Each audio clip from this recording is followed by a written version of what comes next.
RudeNation, it is episode 189 of the RudeBoyz PowerHour Plus, and it is our 8th year anniversary, which means we are entering year 9. What'd you say to me? I said I still don't understand how these words, Tom, these numbers work. When you are... The new day starts at 12:01. When you are... I'm going to try to teach you something real quick. When you are... a moron. When you are about 6 months old, right? Let's say you're 6 months old. Uh-huh. Call yourself 6 months old. I am mentally. From the day you were born to your first birthday, right? That is, what would we call that? How old are you? 1. Okay. But that period, that time period between your birth and your first birthday is a year. Okay? Right? That would be year 1. I call it insufferable hell. That would be called year 1. Alright? And then your first birthday, anything after your first birthday is your second year. No You're shit. into your second year. Yeah. So that's how this fucking works, Tom. Year 9, 8th anniversary special. See, that's 189 of the RudeBoyz PowerHour Plus. You're saying it's year 9, but it's the 8th. I literally just explained it to you. Yeah, it makes no sense. You don't make any sense. You know what doesn't make sense? What? Alcohol-free beer. But, RudeNation, let's take it back. I'm sure. I'm Tom. This is year 8. Fuck, I fucked that up. This is year 9. Dumb fuck. This is year 9 of the RudeBoyz PowerHour Plus, the crown jewel of the RudeBoyz Podcast Network. What do you get for 9th anniversary? We gotta look that up. Nobody know. We are celebrating our 8th anniversary. We are in our sober era. We have closed the door on the loosey-goosey era of the RudeBoyz PowerHour Plus, so get ready for some sounds and shit, and some bullshit, yes, absolutely. But we're in our sober era. It's an anniversary episode, start of the new year. We have here, Bronze Tommy... or pottery? Bronze or pottery? We do not have that. We have... Well, actually, the coloring of this... Gold. It's called Beero. Non-alcoholic beer, contains less than 0.5% alcohol by volume. Noon wheat. Normally we do a RudeBoyz special in an occasion like this. However, we are in our sober life era. You had? There's a caption. There's a caption. Cloudy and classic. Oh, okay. Perfect citrus finish. Bright and... Sessionable? Yeah, right? Okay. I don't understand that. Okay. Is that an S or an L? Sessionable. Right?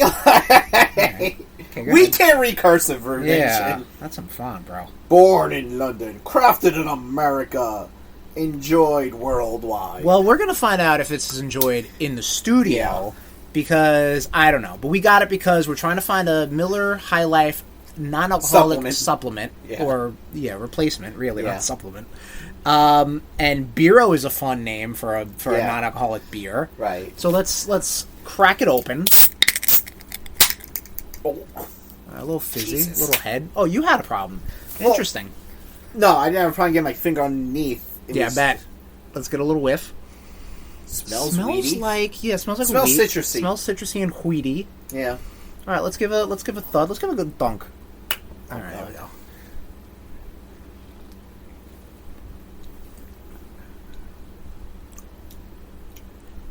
Okay. Better than the Heineken Zero. Better than the Heineken Zero, I can tell you that. Oh my god. Definitely not a Miller replacement, I can tell you that, because it is too citrusy. But it is weedy and what does this remind me of? Like a some sort of shandy. There's some sort of shandy I've had before that it reminds me of. Yeah, it has the with the L. Yeah. I know exactly what you're talking about. Yeah, we've had it. Definitely not a Miller replacement, though. I can tell you that much. So, we have Beero. I think a Miller replacement is going to probably be like the Budweiser Zero. Probably a Budweiser Zero, yeah, exactly. Which we still got to try. Yeah, we're going to be trying them all, Nation. Which, honestly, not going to lie, trying to find non-alcoholic shit, fucking pain in the ass. Yeah, how does everybody do it? This is going to be the year we are going to bring awareness. We are going to bring focus, direction Yeah. And hopefully make a name for our goddamn selves in this market. Non-alcoholic beer, and do you want to get the other thing too? Oh, yes. Yeah, so we also went all around this fucking long-ass island of ours. Jesus Christ, to man. find a non-alcoholic whiskey replacement, which we may or may not be too successful on. So here, you talk. I will talk. Tommy's going to go get the glasses. Glasses you want me to grab? Grab the short ones, because we don't know if this is actually non-alcoholic whiskey or non-alcoholic old-fashioned. The shorties, aren't they back there? There they are. I haven't touched them in months, so. So what we got in our mouths is Lyre's, Lyre's, American malt in the impossibly crafted non-alcoholic spirit. Does it have the ABV on this? It does not. Presumably it's 0 or less than 0.5. This meticulously crafted homage to a timeless classic is an exquisite melange of the finest flavors, evoking notes of spices, oak, and smoke extracts. It's also rather delish. Libations! That's what makes me think this is going to be like an old-fashioned style. Yeah. You know what I mean? Out here, we have a saying. Some days, you eat the bear. Some days, the bear eats you. But not me. I'm a vegan. I don't really know if I like this drink anymore. But we're going to try it out. Okay. It doesn't need the cork, I guess. What does it smell like? I don't know. Let me see. I smell the vanilla. I think this is going to be more of a cocktail. I can kind of already... Oh, Tom's face immediately. It's like, I don't know about this going, my guy. Oh, going in for thirds. Big whiff on the third. He's thinking. It's a weird smoky vanilla. That's exactly what the bear told us it was. Alright, let's get some of this bear juice. Let's go. Oh, I extracted this from the bear myself. Oh, Lord. Just put it like a little bit, like a little sample. Alright. Thank you. A little more. Alright, let's get another whiff out of the glass. Smells like it could be a cocktail. It definitely looks heavy. Oh yeah, it's definitely not a whiskey. All right, it's definitely not. Let's clink and sip it, because we don't know what we're in for yet. You know, let's not shoot it. That tastes like nothing. Did this ice in the glass melt already? I don't taste a fucking thing. I truly don't taste anything on that. On the back, like, it has that smoky flavor. Yeah? In it. And I definitely do taste the vanilla. Well, we're gonna go for more. Because we can. Because we can, you're right. God, imagine a world where you could just drink alcohol and just, like, have no thing. Yeah. Here it is, RudeNation. We're bringing it to you live, baby. Live and in living color. So let's do a RudeBoyz special, all in air quotes. I'm not gonna down this whole fucking list. I mean, I really could. Yeah. I truly could down this whole glass. Because it doesn't taste like a shot. And here we go. Doesn't taste like a beer. Doesn't taste like a beer. Doesn't taste like a RudeBoyz special. Yeah. All right, so a RudeBoyz special, all in air quotes. A non-alcoholic beer, and then a non-alcoholic whiskey variant. Malt, whatever. Drink. Let's thud them both. Oh, Whoa, yeah, God. there we go.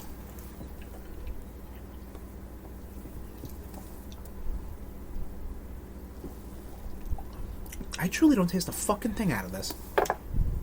It's got a little bit of sweetness. Just like me. Eh.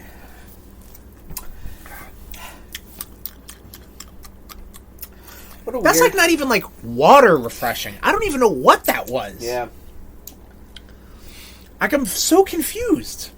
Am I missing something? Do I need like a dry cup? I have no idea what's going on now. Yeah. Am I high? No, that would be me tomorrow. There you go. What the flying fuck is going on? By the way, yeah, full disclosure, not full sober era. Tommy still likes to get a little high with the icky sticky. The ickiest of the sticky. Anniversary spliff. Ooh. Emily Blunt. Tommy, let's get into Blitzkrieg News. Woo!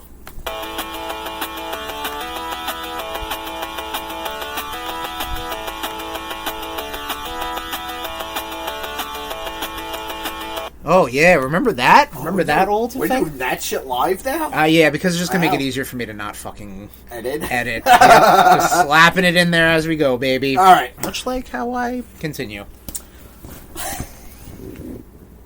Slap your meat! There it is. Do you remember how we do this? Yeah. Going into games, Uh-huh. as we always do, Uh-huh. first and foremost in Blitzkrieg News. Uh-huh. Nothing in games. Oh, okay, that's good. There was a lot of game talk, but we have a whole episode planned. Don't worry. Nothing in comics. Uh-huh. Actually, yeah, I don't think anything came out of Comic-Con, like, significant, now that I think about it. Gotcha. Movies. Movie talk. Mortal Kombat 2 delayed till summer 2026. This came out 2 months before the movie was supposed to be released. Mm-hmm. I guess due to reshoots and other behind the scenes nonsense that's really none of our fucking business. Well, is that the rumor, or maybe they were actually, like, hyped for it? Because I heard someone being like, oh, I guess maybe they have a little more faith in it, that they're pushing it into, like, the summer movie season. I mean, that's a glass half full sort of... Much like this. Yeah, I mean, I guess. I don't know what the fuck it is. But, yeah, like a glass half full sort of situation. But, I don't know, man. I'm not... the first one didn't really wow me. It was fun. I don't know. The first one was fun. I don't even know about that. If it was fun, I did not have it. Okay. I'm going to be honest. I don't know. I feel like you went full Tom on that because, like, I remember I was watching. I don't really remember liking it then. I watched it. I'm like, eh. I remember. You know, I feel like Warner Brothers. I know I'm steamrolling you right now, but I feel like Warner Brothers was like, oh, we got a Mortal Kombat IP, and they made it gory, and they made it like, you know, was it a hard R? Had to have been. I think so. Yeah, but like There's no Liu Kang, outside of which I was that, disappointed in. yeah, and like what the Cole McGrath, whatever the guy's name is, Yeah. Mark McGrath.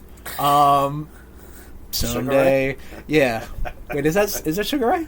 The Mark song I just McGrath did. is Sugar Ray. I know, but I believe so. Yeah. okay. Hootie. I don't know. Hooray! And the blowfish. Listen, every morning. Who said we're out of the loosey-goosey era? Who said we're out of the loop? Doing fucking Sugar Ray goddamn references. I think these non-alcoholic drinks have more caffeine than sugar. I was about to say, like, even 0.5 is more than I've ever had in months. So yeah. Get ready. I mean, I'm not feeling anything, which yeah. Huh? I mean, you're true, yeah. I'm just excited to be here, celebrating year 8 No. anniversary. Yeah, I don't give a fuck Yeah. about Mortal Kombat 2. I'm not gonna lie. I'm sorry, everybody. Okay. TV, nothing really of significance to mention. Wrestling.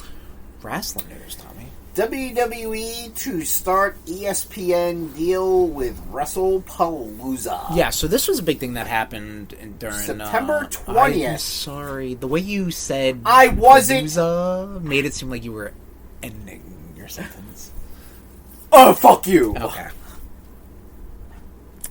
Are you done? Yeah. Okay. Can you With this please fucking every podcast. sentence? Can you please end it with I'm done. I am done.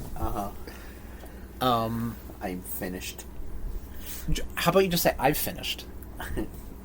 I'm finished. No, I have finished. Meaning the sentence. Yeah, and nothing else. Yeah, we didn't talk about the WWE deal Right. on ESPN. ESPN is going to be... It was originally going to start in 2026, where all the stuff is going to be on ESPN's streaming platform, PLEs. ESPN Plus or something like that. Yes, the PLEs. Netflix will still have Raw. I guess Netflix overseas still does SmackDown. It's crazy. It's a crazy time and expensive time to be a WWE fan. Even to the point Stephanie McMahon is shilling out VPN services. That shit was funny, man. So there you go. They've got their hands in all the pots. But because they already gave their contracted obligations to Peacock with their 2-day PLEs and their other events, they are jumping the gun. And September 20th, WrestlePalooza on ESPN Plus. Is that what it's fucking called? Or ESPN. Right. ESPN Plus, yeah. Well, ESPN Plus is the one that's tied to Disney Plus. Is it? You sure about that? Yeah. Okay. Let's check it right now. But yeah, WrestlePalooza is an old ECW name. Oh, is it? Which is interesting. Yeah. That Nick Khan, man, he's a fucking ECW mark. Yeah. Yep. Hate him already. Hate him already. You hate him. Already you hate him. That's the straw that broke the camel's back. The Nick Khan man. But yeah, that's starting September 20th. I've finished. Oh, have you? Yeah. Cool. I'm just looking up the... Okay, they took the Plus out of ESPN. Oh, it's ESPN Unlimited. Oh, boy. Oh, boy. I bet, man, they are just doling out $1 million contracts with these fucktards that name these fucking apps, man. Yeah. To go from HBO Max to HBO. Yeah. You know what I mean? Like, you guys are out of fucking control. But, yeah, listen, that's how the world fucking moves, man. Garbage. Hate it. Hate it all, Tom. Eat the rich. Tom's tired of my bullshit. No. I'm tired of the world's bullshit. That's also John Cena to officially retire December 13th at Saturday night's main event on Peacock. Yeah, so the Saturday night main events will still be happening at Peacock. Valid. Valid. Would you like some more? Yeah, sure. Some more juice. Yeah, would you like some more bear juice? Oh shit, there is fucking ice in there from us having it in the freezer. Was there? Yeah, like if you turn it upside down. I saw chunks of ice. I think you're losing your mind. I think you're high. Not yet. Maybe I should be shaking this. Let me see this. There you go. Anyway, yes, John Cena's... do what John Taffer does on final... I'll make sure there's no buggies in that. No buggets. Ugh. John Cena's last and final official match as a full-time WWE employee will be December 13th, Saturday night's main event on Peacock. And yeah, John Cena, his retirement year, Tom. Yeah, it's been something. Yeah, it was fine. Yeah, it was fine. So yeah, with this stuff, I feel like this is more of a mixer. A mixture for what, though? I can't put anything in this. Oh, shit. Are we supposed... Wait. No, it says non-alcoholic spirit. Yeah, no, I know, but yeah, it's don't... like... You scared me. But I feel like it's like... It feels like it needs something. Yeah. Link it up. I'm gonna have a sip. That vanilla smell throws me off. It literally feels like... It smells like shitty markers from school. What the fuck? It feels like you made a cocktail, fell asleep, woke up, ice melted. This is what you have left. So, you speak from experience on that one? Kind of. A lot. Yeah, John Cena's final match. Goodbye, John Cena. I'm sorry, buddy. Yeah, until the money talks. Yeah, well, that's true. Saudi money. Royal Rumble. ESPN Unlimited. Nothing, etc. Nothing in etc. We're waiting for that big, beautiful obituary. Oh, yeah, man. As of right now, I think people are really like... People are ramping up, man. Do it. Do it. Release the Epstein files. I saw something. People leaving milk and cookies out for the Grim Reaper.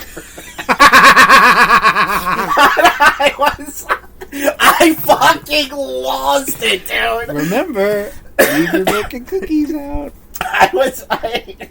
And the comments were like, yo, no, put more cookies on there. He's got work to do. Wow, that's pretty good.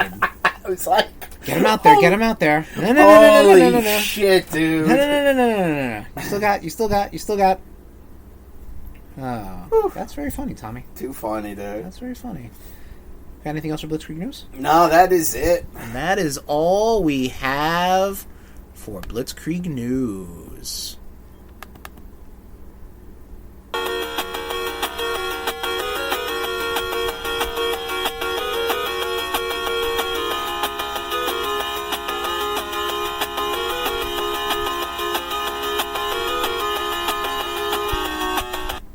I feel like I remember that being shorter. Oh, I missed the ketchup song. See? The ketchup song. That's actually, I think, what it's based off of. It's Yeah. called a song called The Ketchup Song.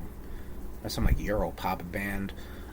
Yes, we're doing RudeBoyz Ketchup right now. We do have a bulk topic going on. We did a RudeBoyz RankUp. I did not talk about that in the beginning of the episode, but, you know. We're a little ramped up. We're a little ramped up. We don't know how the old news system works. Yes, exactly. Yeah, we're trying to get back, getting our seed legs back. But yeah, we're doing RudeBoyz Ketchup right now. Tommy, I don't see anything on your list, buddy. You got anything on your list you want to talk about? I mean, before I take it over. Not really. Like, I mean, I've been still watching One Piece like a motherfucker. I think I'm on episode 11. No, like 10:30. Playing Final Fantasy 9, enjoying the fuck out of that. Kind of the inspiration for our new album art. Yeah. BT Dubs. I dig it. Giving the Krakoa era another shot. You did tell me about this. Yeah. So what was your... remind me and remind the RudeNation, your biggest hang-up with the Krakoa era? Like, if you could sum up your distaste of it. Making Moira a mutant. Spoiler alert, but okay. That's in Hawks and Pox, so yeah. Yeah. Alright. Didn't like that. Just how you don't fucking learn your lessons by letting Sinister on the fucking island. Oh, come on, Charles. You're fucking you're smarter than that, you fucking idiot. The whole throuple was so forced and so silly. Also, the big gripe was, it was like going back to the 90s where it was just like, hey, we have 8 books now. Right.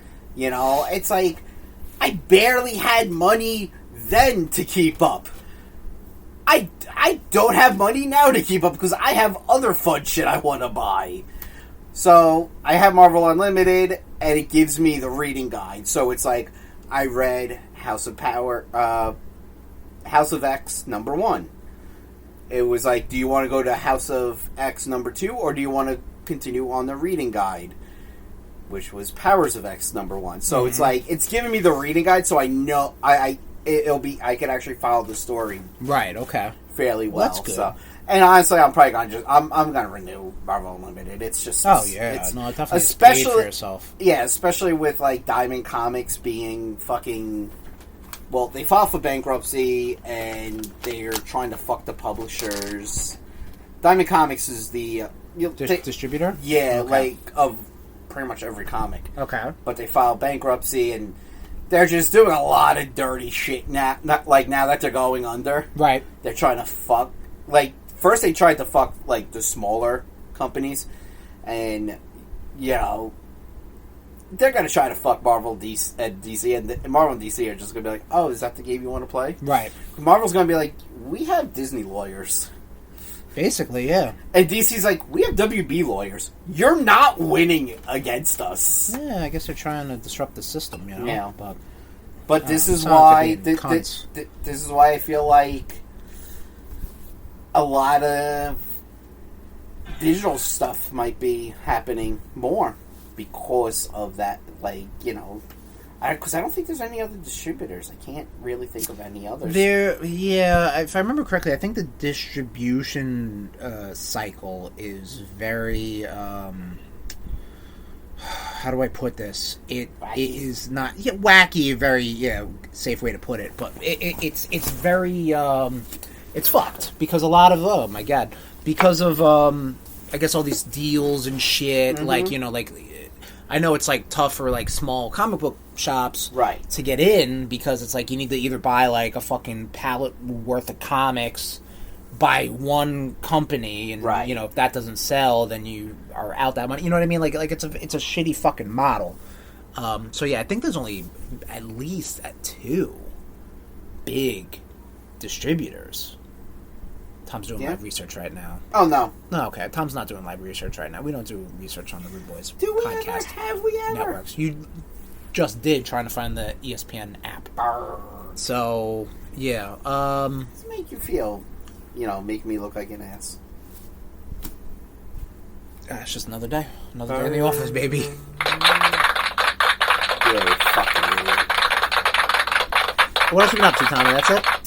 Yeah. I mean, struggling through Lord of the Rings, listening to it. Too much goddamn singing. You're doing a lot of singing in that, huh? There's a lot of singing, and there's no music behind it. It's all fucking like a cappella. Yeah, but isn't it, Andy Serkis doing it? It is, but it's like, holy shit, I don't fucking need to hear a song about a hobbit taking a bath. Yeah, but isn't that in the book? It's in the book. So, you're still getting this that. This is the audiobook. Right, you're still getting the content, though. I get it, but I'm like, I don't fucking need it. Sometimes, like, Peter Jackson realized less is better sometimes. Peter Jackson realized less is better?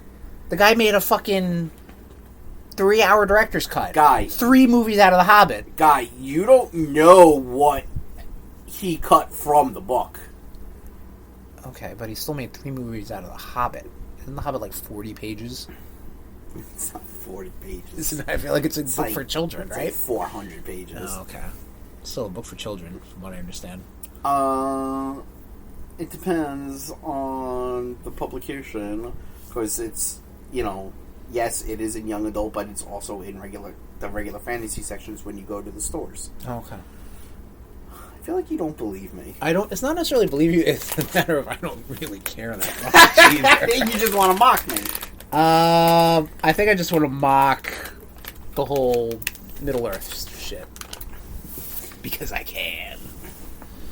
Because I just played the video games.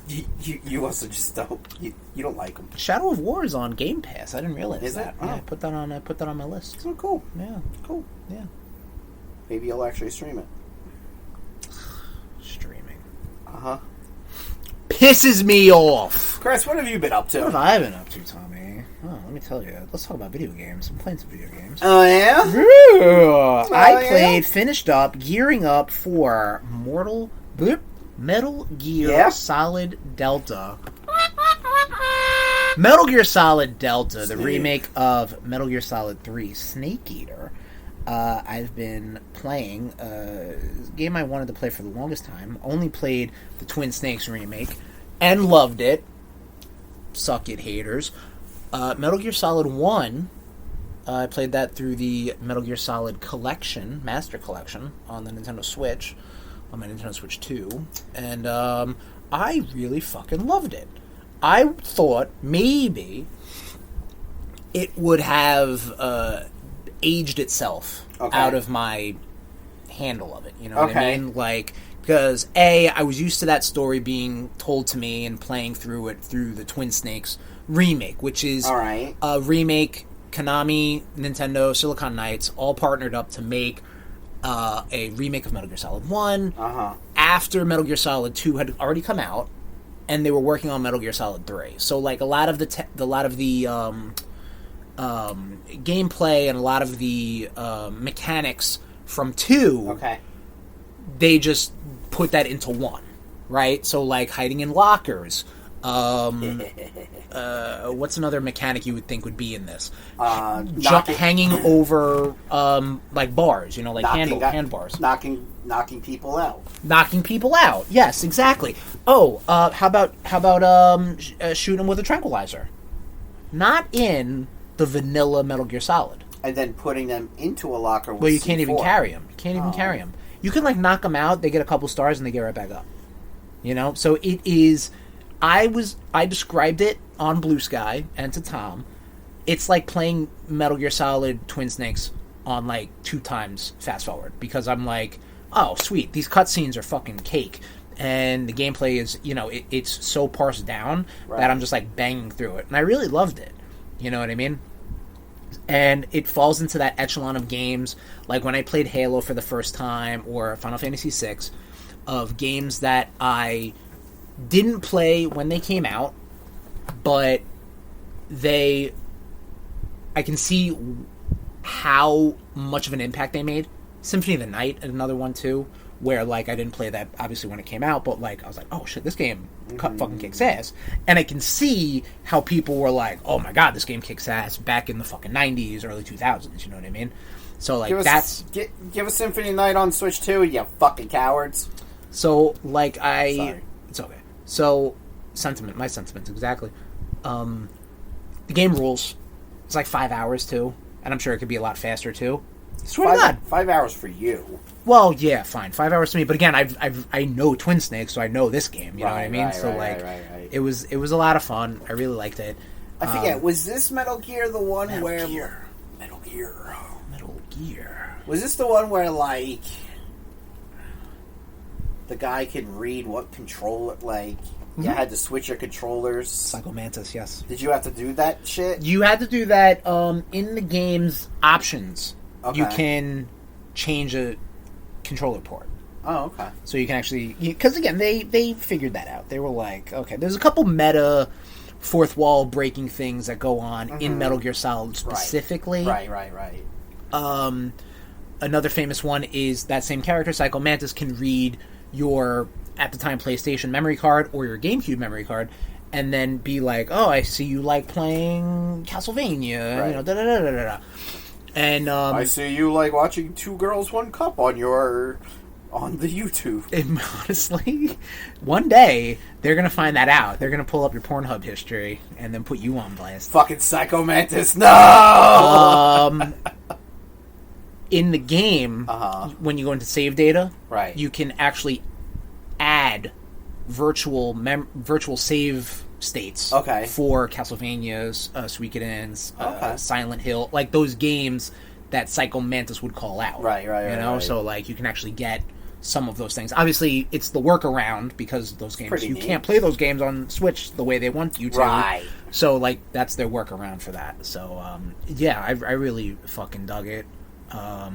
I really like Metal Gear Solid, and I'm very excited to play Delta. You do, and I'm happy for you. Maybe one day I'll go back to 5, because that game was just too much. Hey, at least you've made it up to 5. Yeah. I rage quit on 4. Now I'm tasting that. I'm tasting that. You're tasting that smoky vanilla? I'm not really. I wouldn't even call it smoky vanilla. It just That feels like shitty it feels like a marker taste? spice.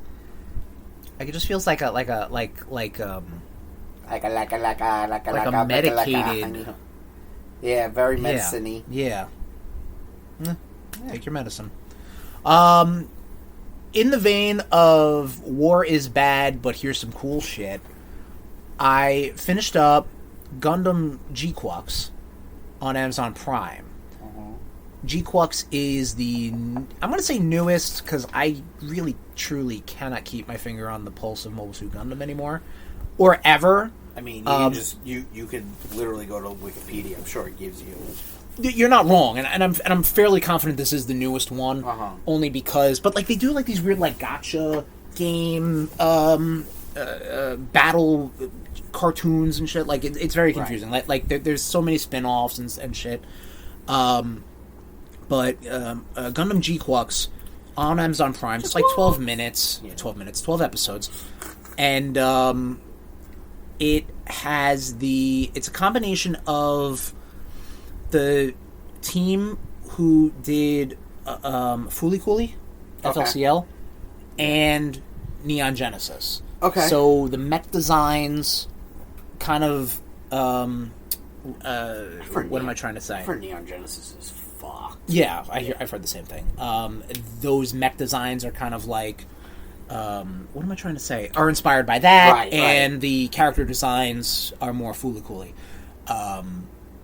The newer designs, because there are a lot of characters they pull from the original 1979. Right. And it's funny because they keep those characters looking like they did. Not obviously as ancient, but like slender eyes, and like how animes were drawn back then. You know what I mean? And now these new kids all have like the big eyes. Right. I think that's kind of interesting. The plot of it is a little multiversey in a way. I'm not going to get into the too spoiler of it because, in all honesty, I don't even know what the fuck I watched, and I have no reference of the '79 Mobile Suit Gundam up until that point.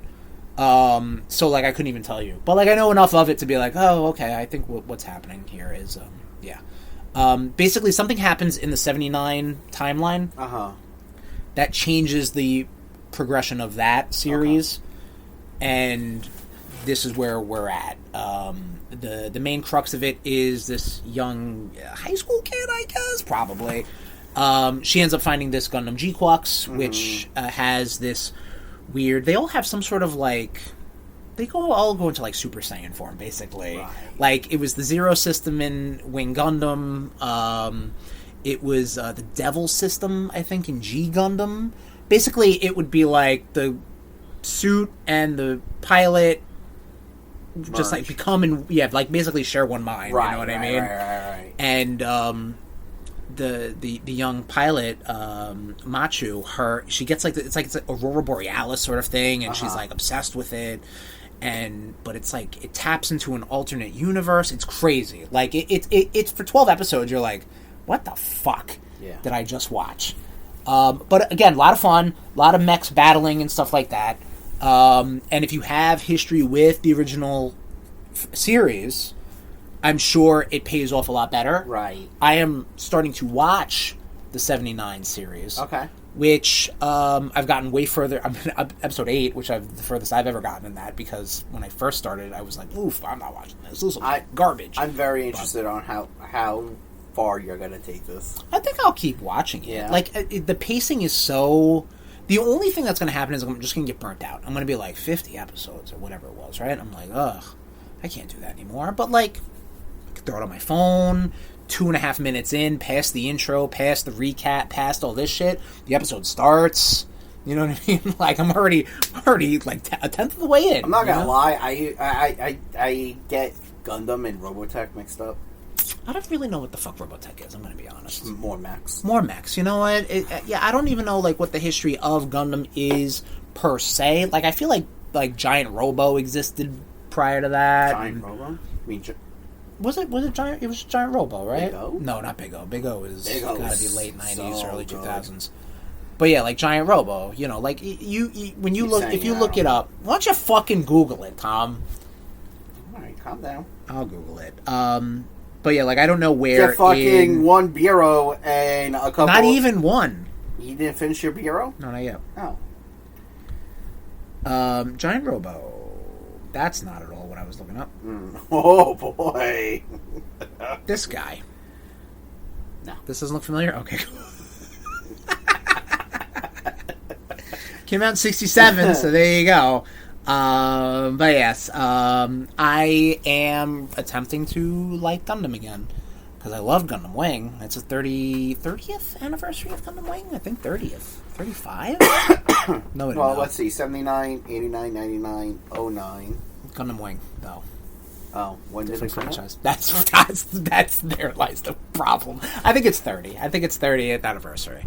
But yeah, I like the idea of Gundam. However, the whole war is bad, child soldiers, I mean, which goes hand in hand with Metal Gear. Metal Gear. 1995. So 95. Yes, Right. So there we go. They're old. Listen, can love bloom on the battlefield? We're gonna die. And that's all I've been up to. Nice. On RudeBoyz Catch Up, Tommy. You alright? Yeah, I got a little choked up. Yeah. Look at all this Gundam stuff. Oh, yeah. So, our topic at hand. We present to you a RudeBoyz RankUp. We did it last week. Spoiler alert. As per recording. We did it last week on our Twitch, twitch.tv/RudeBoyz469. And we ranked up. Tommy, what did we rank up? We ranked up the MCU phases 4 and 5. Yes, we did, because we did not do that. You didn't think I was paying attention. No, I didn't think you were. That's why I called you out. I know. We did not do that. We clearly, because we did it, we're doing it for you right now. And we are obviously now past Fantastic Four. We are past Eyes of Wakanda. We are into Phase 6 of the MCU. And we wanted to take a look back and see where Phase 4 and Phase 5 stuff landed. So, without further ado, here's our RudeBoyz RankUp. RudeNation, thank you for joining us again for a wonderful edition of RudeBoyz RankUp. This is our first episode of year 9. This is our first twitch.tv / RudeBoyz469 experiment after my streams went tits up. So we're going to see how long this goes on. But in lieu of us losing video or stream, the audio is recording. This is going to be on episode 189 of the RudeBoyz PowerHour Plus, which you're probably hearing right now. Tuesday Rude Day. But we're doing a RudeBoyz RankUp, old-fashioned RudeBoyz RankUp for MCU phases 4 and 5. So we kind of missed those two phases when we did all our RudeBoyz RankUps. Because they weren't done yet. Well, that is correct. Yeah, we did do a RankUp of MCU movies. Right. And I think we got as far as Black Widow. Correct. And that was it. So there we go. We've done Marvel trilogies. We've done WWE Money in the Bank winners, Royal Rumble winners, Spider-Man costumes, MCU villains. All of that can be found bit.ly / RudeBoyz RankUp, all lowercase. I know Bitly brings you to like a weird sub link or something like that, but it's there. It's there. We got all our stuff. It's there. So when we do these rank ups, we go to the Discord, we go to our social media, and we implore the RudeNation to join us. Right now, we've got Affiliate in our chat. You can find us on our Discord. Just go to bit.ly / RudeBoyz Discord. All lowercase. That's going to be a problem with the root beers, I can tell you that much. So, Tommy, RudeBoyz RankUp. Let's go through the ranking system, Tommy. All right. You like that? We have, starting from the top, such good shit. I'll drink to that.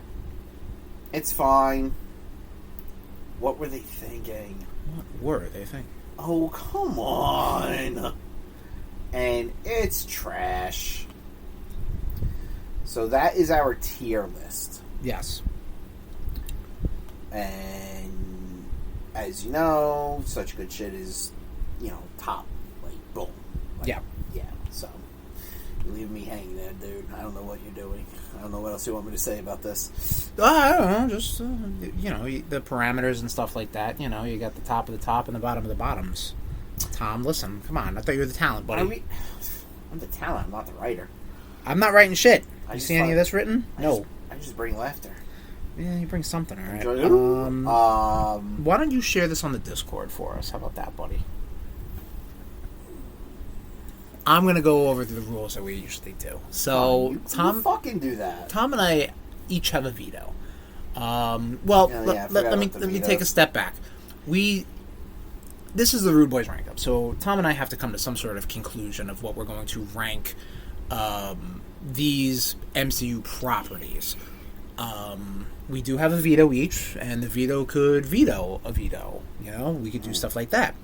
When we're finished up with the list and we go through it once more, the RudeNation gets a veto. So right now, Affilian's up in the chat. Affilian will get a veto. If there's more people, then they'd have to come to some sort of consensus to see what kind of gets up or moved up or down or whatever, what have you. All around.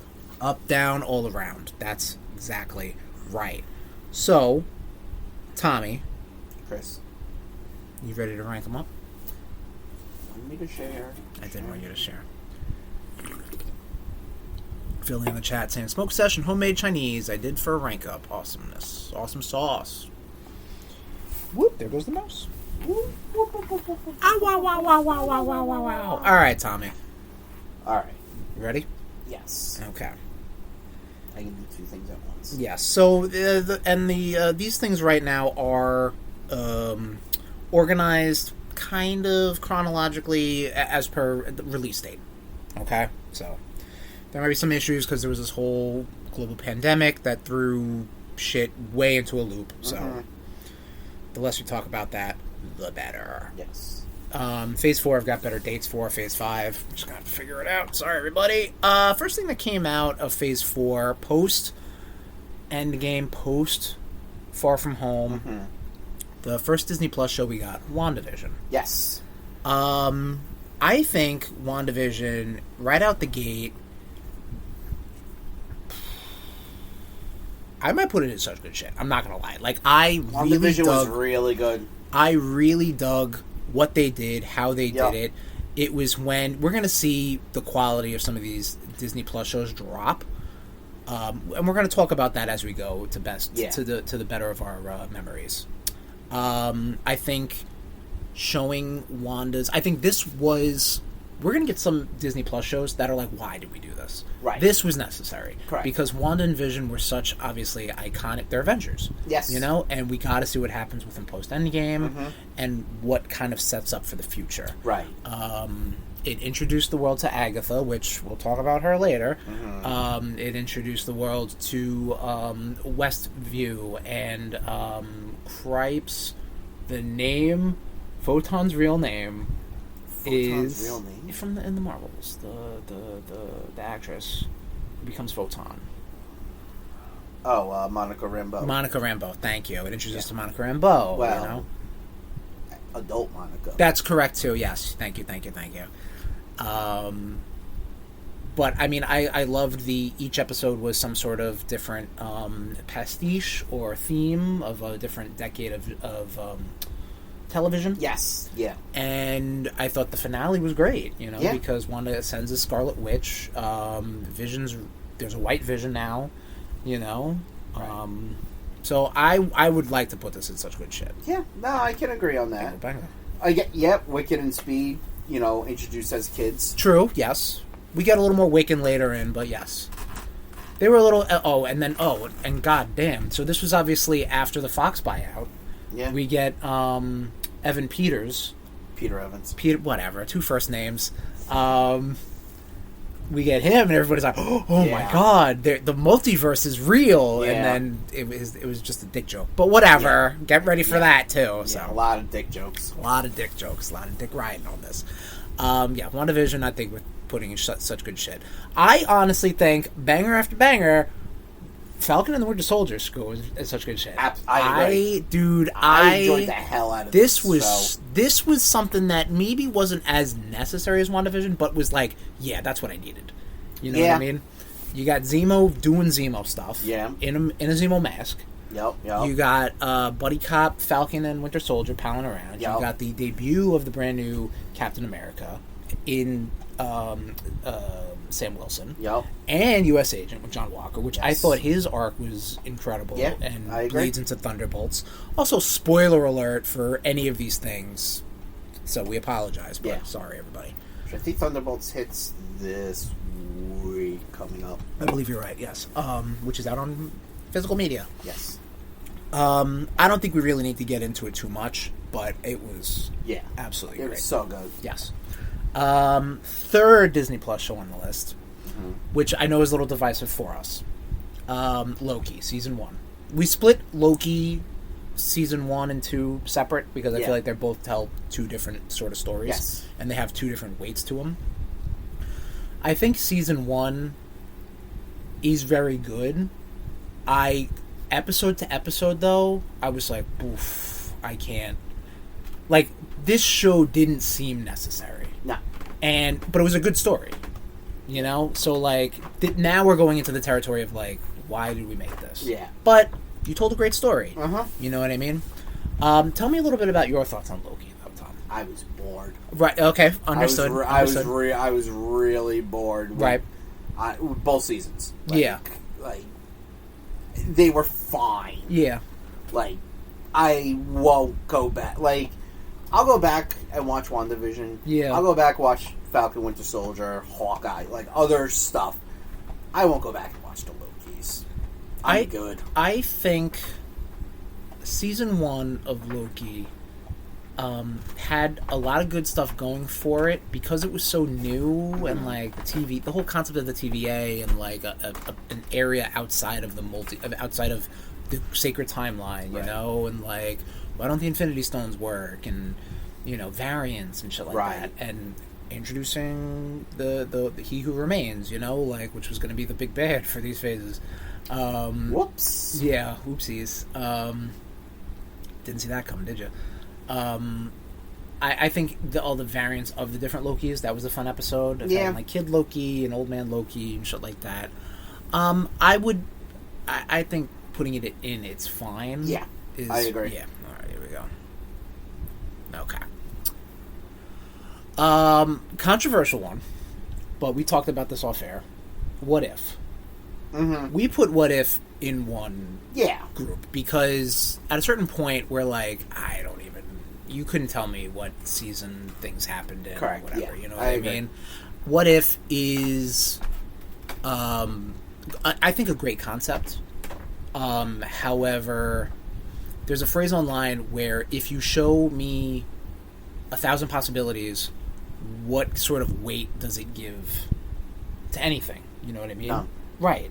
And then when we see things, when we see like timelines start getting pruned in, I think, season 2 of Loki, Yeah. we're like, I don't give a fuck. Yeah. You know what I mean? Because we've already seen, Spaceman Black Panther, Right. and get ready. Hope you like Good guy Thanos. Good Guy Thanos, and Captain. Holy fuck. Haley Atwell's character. Holy fuck. Oh, Agent Carter. Agent Carter. Captain Yeah. Carter. You know Yes, what I mean? the Doctor Strange episode was There probably the are best. highlights. Yes. I showed my girlfriend that after we watched the first Doctor Strange, because she wanted to see what was going on, and this was Right. this was leading up before we saw Multiverse of Madness. Right. There are some great episodes of What If. There's just a lot of kind of funky ones Yeah. too. The Doctor Strange one is great. It's only as good as the quality of the actors. I Yeah. think. Like I thought Chadwick Boseman did a great job Mm-hmm. as T'Challa being Star-Lord. Yep. Do you have any other highlights of What If? Not really. Okay, cool. It was like... It's like, it's even with, What If with the comics. Like, Yeah. Where I'm like, why do I give a shit? Yeah. None of this crap has any impact on what is going on in the main line. Correct, yeah. And I think that could have been a fun way to just do that, but then you had to then bring in, this is a multiversal Yeah. thing, and here's Infinity Ultron, which I thought was a great concept. But then you bring them back, and then, like, everything ties in together at the end, which is great, Yeah. The introduction to Kahori also is good, woke, who cares a shit. Oh, because there were no female Native Americans? Well, she's so overpowered, Tom. Just make a new character. They did. They fucking did. They just did. You stupid red hat wearing motherfuckers. Leave Fred Durst out of this. I'll put it in, it's fine. Yeah. Because I think there are good parts towards it, and that buoys up really the whole series. Yeah. Zombies were fun. Yeah. I think we're getting we're in Phase 6, we're getting a Marvel Zombies miniseries. Comes out September. I believe so too, yeah. Yeah. It's coming out soon. There was actually they actually did release a Spider-Man costume with him with the cape, I believe. Where? I thought it was like a Marvel Legends, like it might have been like a Comic-Con exclusive. Oh, a figure? Yeah. Oh, okay. Yeah. Okay. The first movie that came out in the pandemic, Phase 4, which wasn't supposed to be, because I think this was supposed to be the next thing out before COVID. Yeah. Black Widow simultaneously came out in Disney Plus and the theaters. Yeah. We put it in as it's fine last time I saw. Have your thoughts changed? I have not seen it since. I'll agree with the Philly now. I'll drink to that. Only because I fucking hate how they did Taskmaster. Yeah, that's fine. Yeah. I feel like So you will drink to Black Widow? Absolutely. Yeah? Yeah. Okay. you know, and it's like you go back and I think a lot of that is like as more stuff came out, like Hawkeye and Thunderbolts, like it definitely gave Black Widow a little more, like the Black Widow movie, like a little more traction, I guess, for me. Okay. Like definitely made me appreciate it a bit more. Okay. See, I grow as a person. Well, that's good. Glad you did that. Shang-Chi, Legend of the Ten Rings. You did not see in theaters. I saw in theaters. Correct. I was toked up, baby. I thought it was Emily Blunt. I thought it was the most beautiful movie I've ever seen in my life. Man, I should be doing this high right now. What was that? I should be doing this high. To eat that fucking gummy. Eat that gummy, bitch.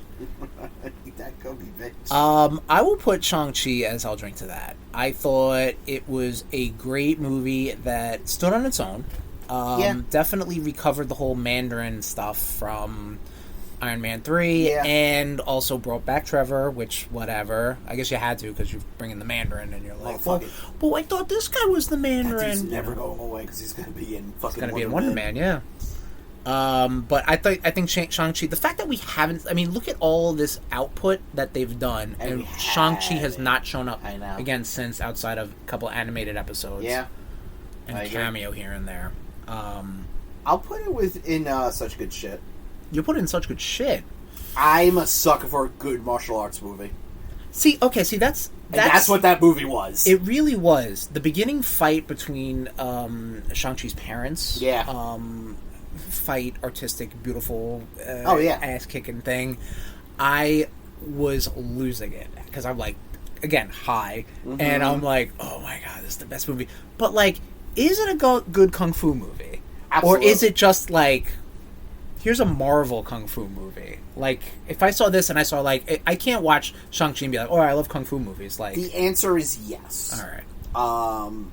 It's both. It's a good kung fu movie. It's also a good Marvel kung fu movie. No, but it's such good shit. I'd watch Shang-Chi again. Yeah, definitely watch Shang-Chi I have. Again. Would you watch Eternals again? Because Eternals is the next movie on the docket. I already did.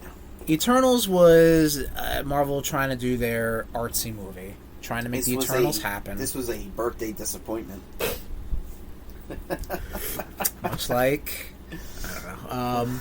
They tried to do a lot in this. They brought in a lot of characters, a lot of cast members, I would say. So they tried to make the Black Knight a thing. They tried to, I like the idea of the Eternals, but like it didn't need to be this. Like, I get you got the director who won an Academy Award right before this, so like, they had some cachet, but I don't know, dude. It was just boring. It was, like Philly said, it was boring. It was boring. It was fucking boring. Do we put this in what were they thinking? Like, let's talk about this out loud.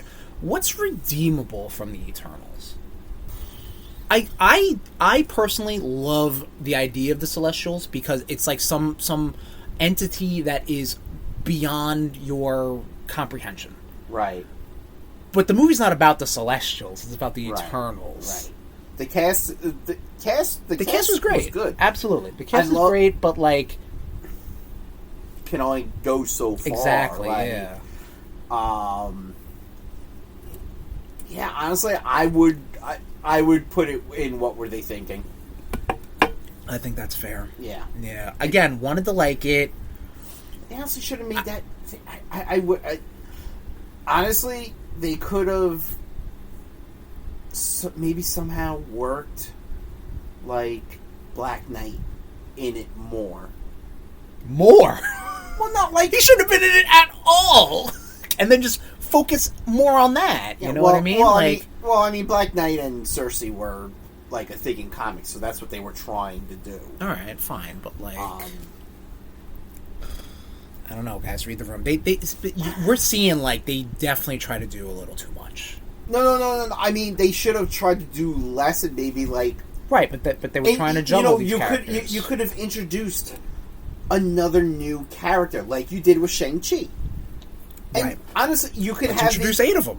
Huh? Let's introduce 8 of them at once. Right, but you could have used these characters as a way to help elevate that new character that you're really right. That you banking on. That should Are have you banking on Black Knight though. I mean, shit, they had fucking Marshall Ali's voice in it real quick at the end. There's only ever gonna be one Blade. Yeah, There really is only gonna be that. one Blade, dude. We're gonna get to that, but you know what? There is 2 of Hawkeyes. Yes, There's 2 Hawkeyes. The last Disney Plus show that came out in 2021. The year 2021. I think Hawkeye. This is a Hawkeye. this is a good example of a Disney Plus show. Hawkeye has been in a lot of movies. Hawkeye has a legacy. People care about him. I don't know why. And this is coming from someone who does like Hawkeye. Right. No reason to. Yeah. I'm gonna be honest. Like the MCU just kind of made him as like, oh, he's bow and arrow man. That's it. You know. But like, there's good reason to. He's kind of like, you know, he's a regular guy in this world of these bombastic characters. Yes. And he has a fucking bow and arrow. Yeah. And what it's in Secret Wars in the 80s. Mm-hmm. He runs out of fucking arrows. Yeah. He's That SNL skit. And he's sitting there and he's sharpening sticks. Right. Because he's like, I'm just a dude now. I like the. It takes place around Christmas time. Yep. Big fan of that. Yep. I was the same in the comics. See, thinking about it, having this debate right now, I was gonna probably just put it in. I'll drink to that, but like I think I like it more because again, and we're getting Kingpin back. This was the return of Vincent D'Onofrio's Kingpin. Yes, absolutely. You And know? the introduction Echo. It was okay. Yes. Okay. I was like, was it? I didn't want to come off. You get to see sounding- Ronan do Ronan things. Yeah. You get to see Haley Steinfeld, who's incredible. Yeah. Do her thing. And the dog. And the dog. Pizza dog. Pizza dog. Pizza dog.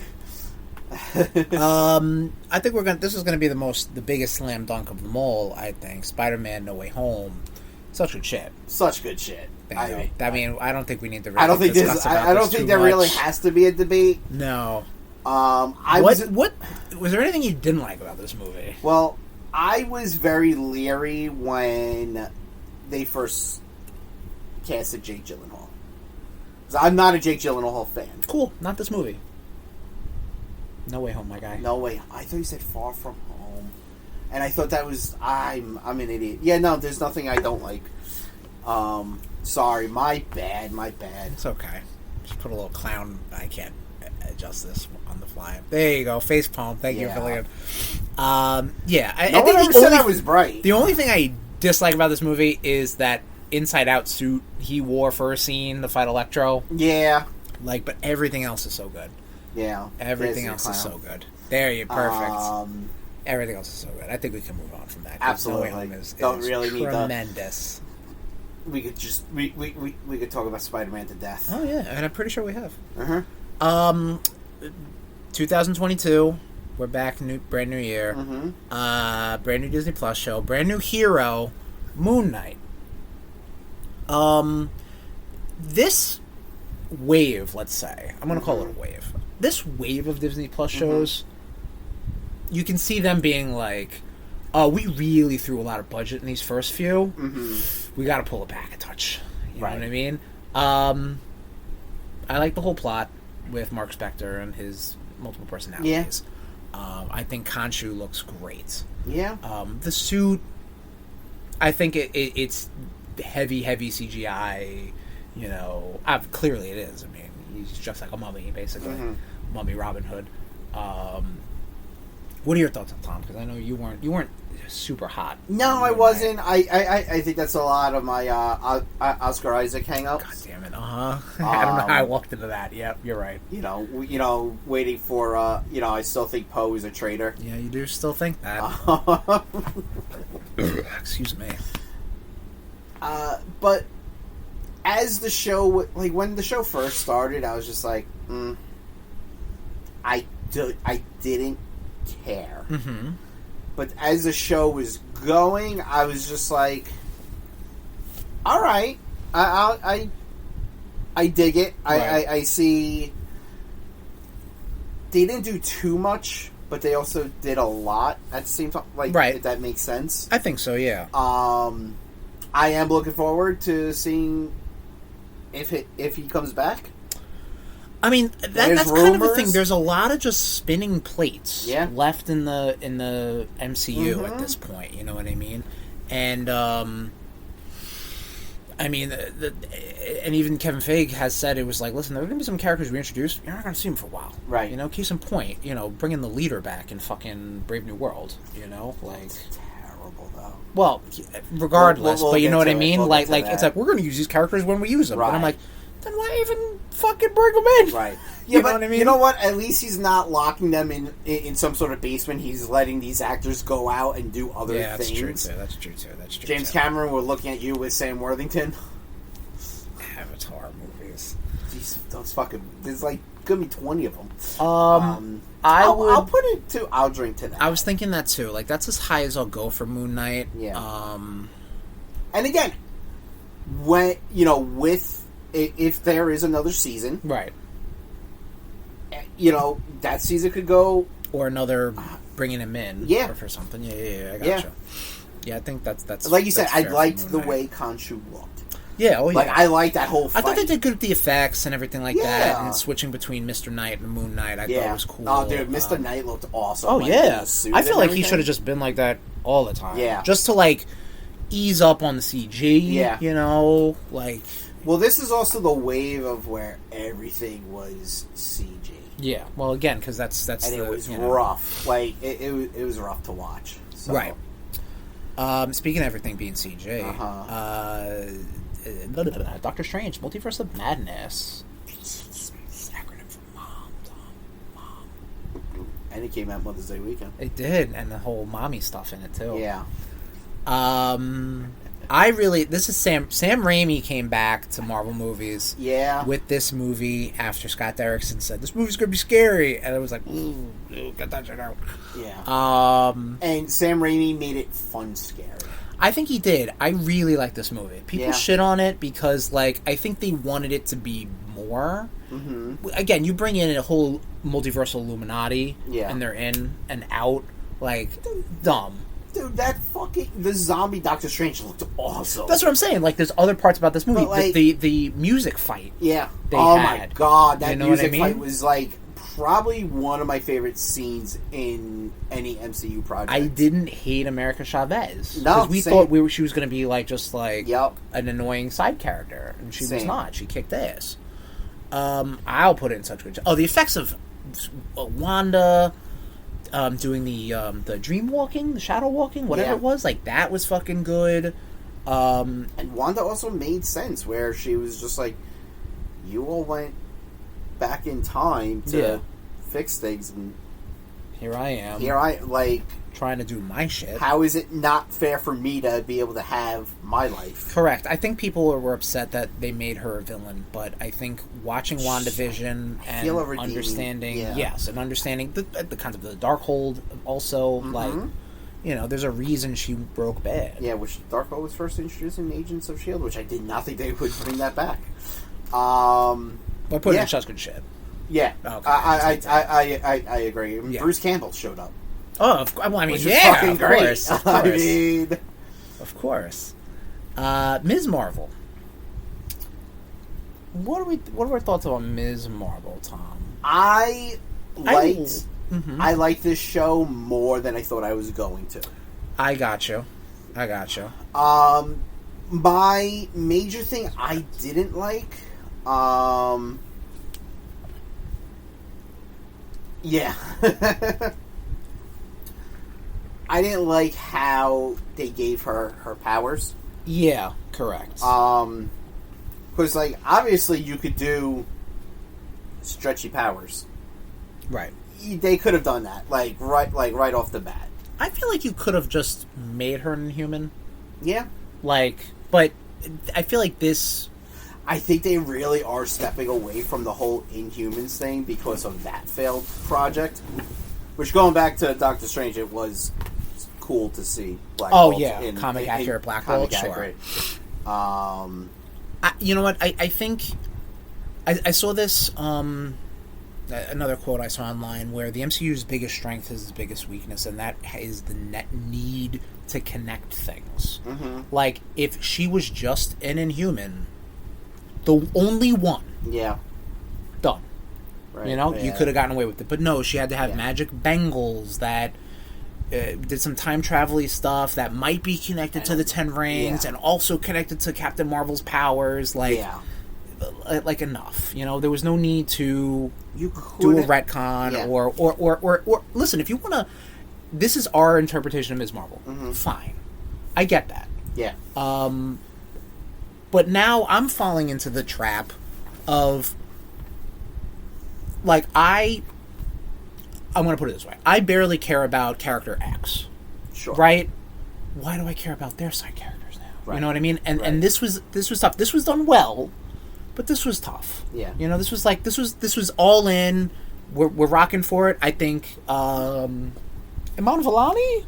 Is that her name? Oh, she killed it. She's one of the best casted characters in this whole franchise. Absolutely.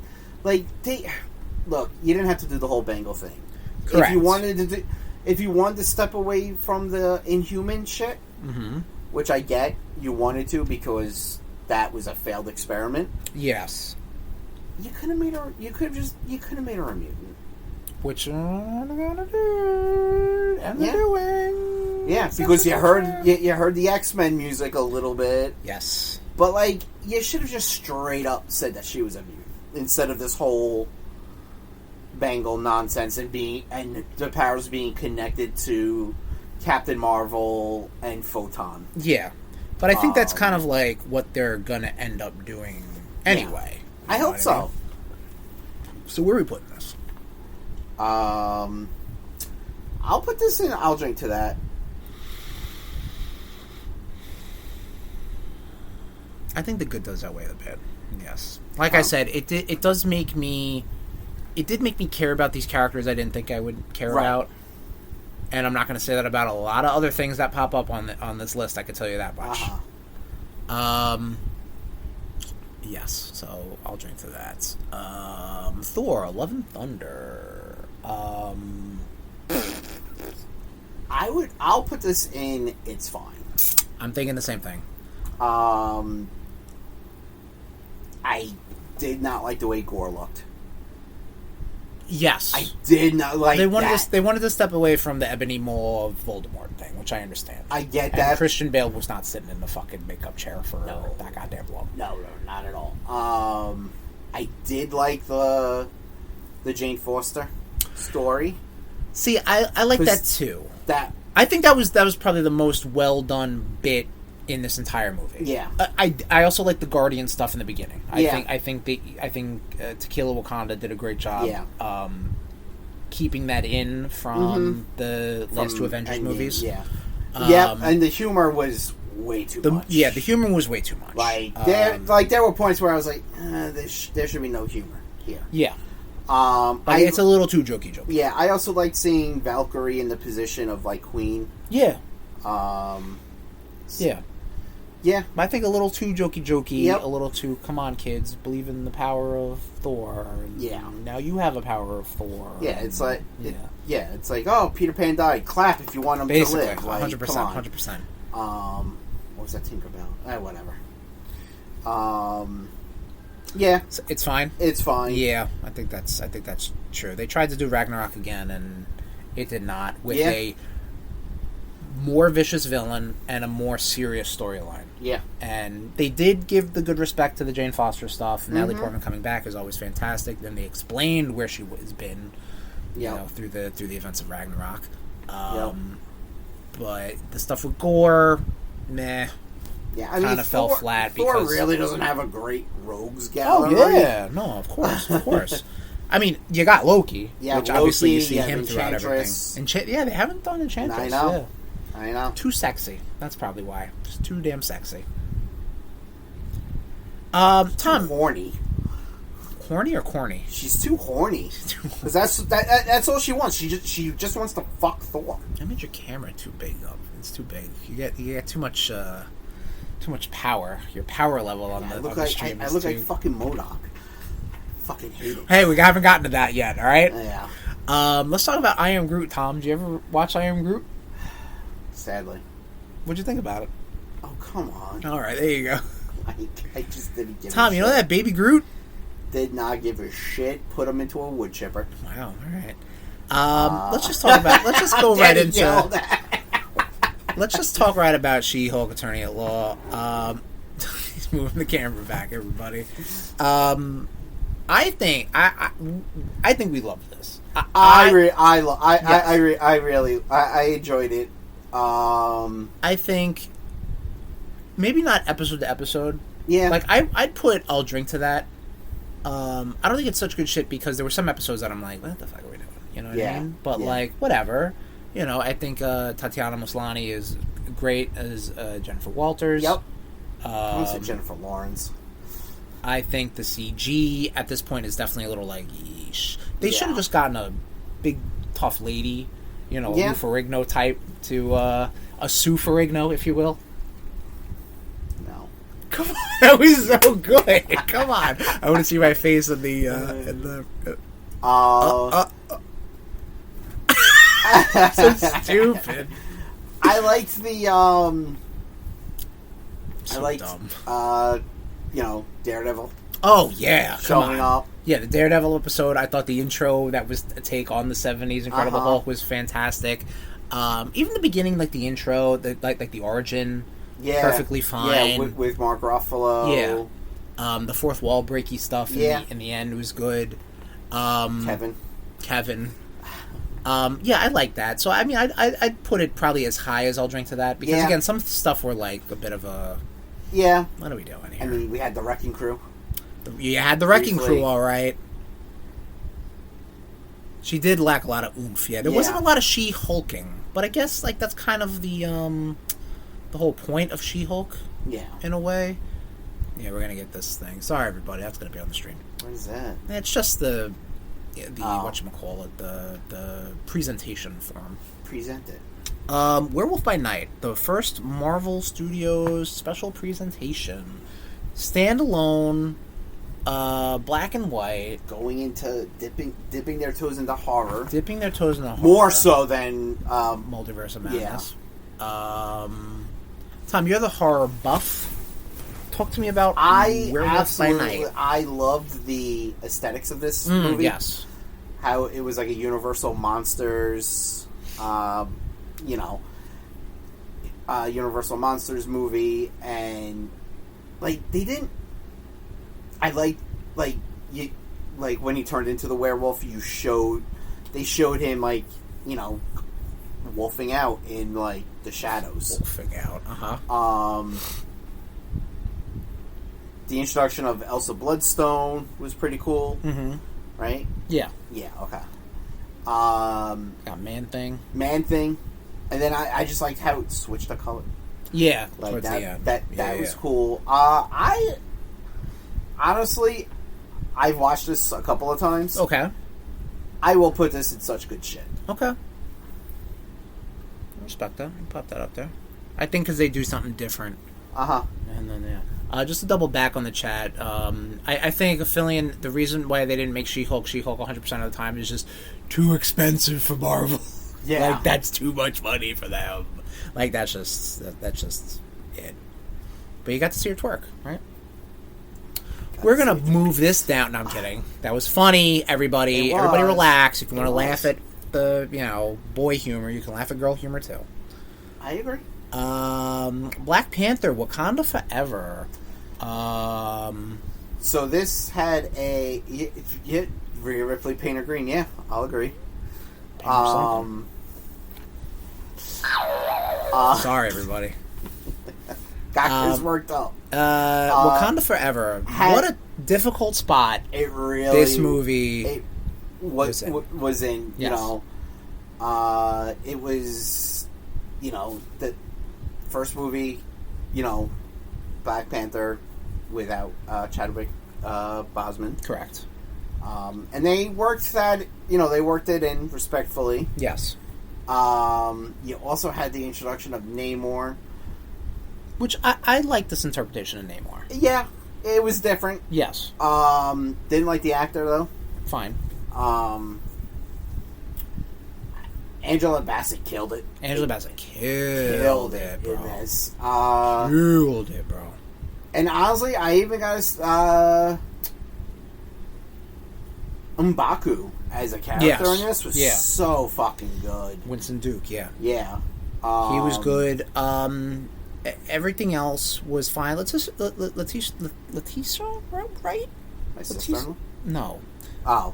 Letitia, right? Is that how you pronounce her name? Yeah, I think. As Shuri, perfectly fine. Yeah. I don't necessarily know if she's going to be up for being Black Panther for the long haul. Right. Who knows? No disrespect to her. With Avengers Doomsday, who the hell knows? Who the heck knows?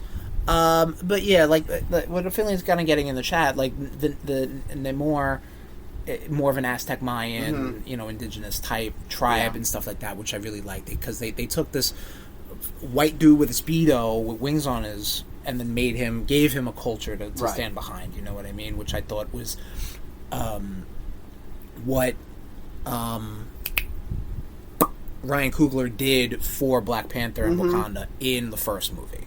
Yeah. You know what I mean? It almost took another culture and kind of rose it up. Yeah. With everything with Atlantis. I liked the whole scene with Michael B. Jordan. Oh yeah, dude. That was a great scene. I would say the knocks I'd give on this movie, the CG. Yeah. Bad. I didn't think you needed to make the Dora Mirage, the give him the wingsuits and stuff like that. It was a little crazy. You didn't need to introduce Ironheart yet either. Gonna be honest, she could have taken a back seat in this one, but I get it. Everything needs to be connected. You gotta set up for the next things. Gotta plant the seeds that you're not gonna talk about until 3 years later. But whatever, everybody. I'm not in charge of a $1 billion franchise, I guess. Wave was in Wakanda Forever? Wave was, isn't Wave one of the, She's like a mutate. Yeah, wasn't she one of the Atlanteans? Isn't she one of the Atlanteans? I mean, Namora. Namorita was... Or Namora, I think they called her in this. No way to know. But I think the movie is great. I will refuse to show it to my girlfriend because it is sad. It is. Real fucking sad. I'll put in such good shit. Yeah. Oh, bang, Ryan Coogler, 2 for 2, baby. And then you had, the whole ending with the son and everything, which, honestly, just make him the Black Panther. Like, get an older actor. Black Kitty. He's a little baby boy. You're 0 for 2. Actually, you're 1 for 1, because that what, one. the Stu Ferrigno? Yeah. It was funny. I was just giving you shit. Guardians of the Galaxy Holiday Special.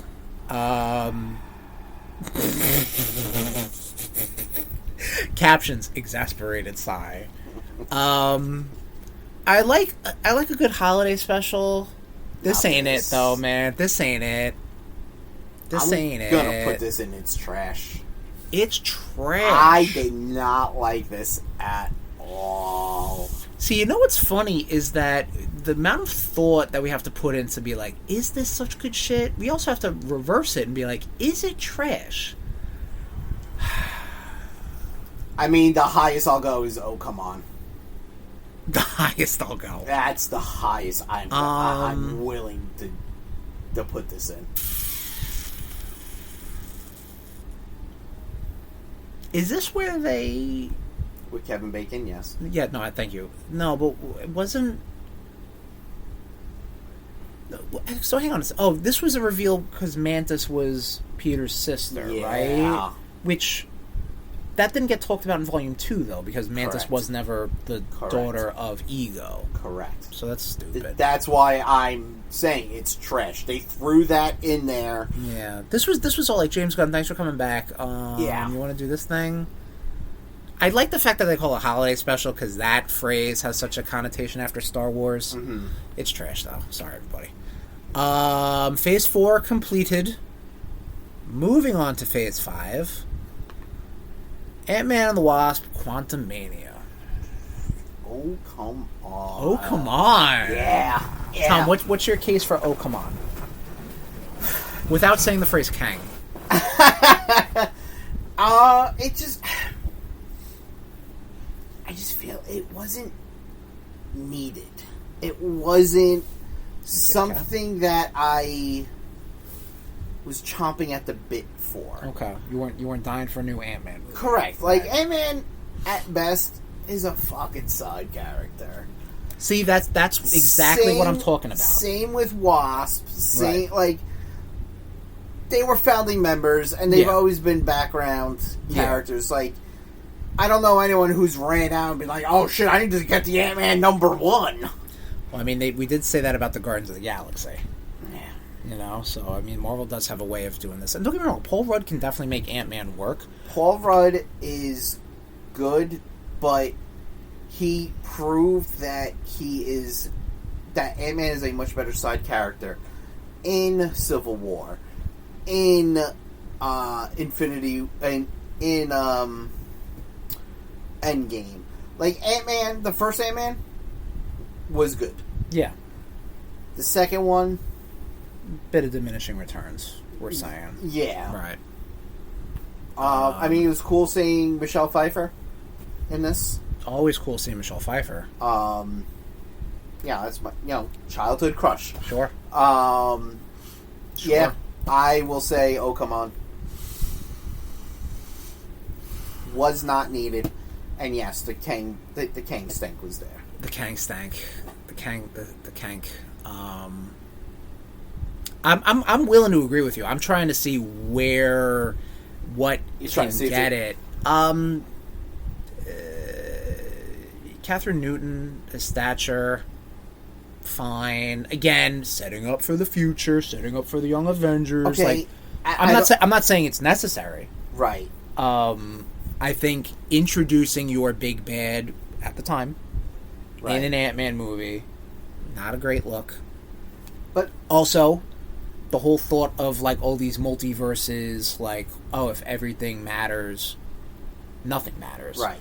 The fact that Ant-Man had that scene where like he's got to like him and all his variants got to work together to climb up. It's like, so and then they're all dying. Yeah. Like, okay, cool. So I guess none of it matters. So it's going no, come on. But I'm just trying to still talk about it a little bit. So MODOK.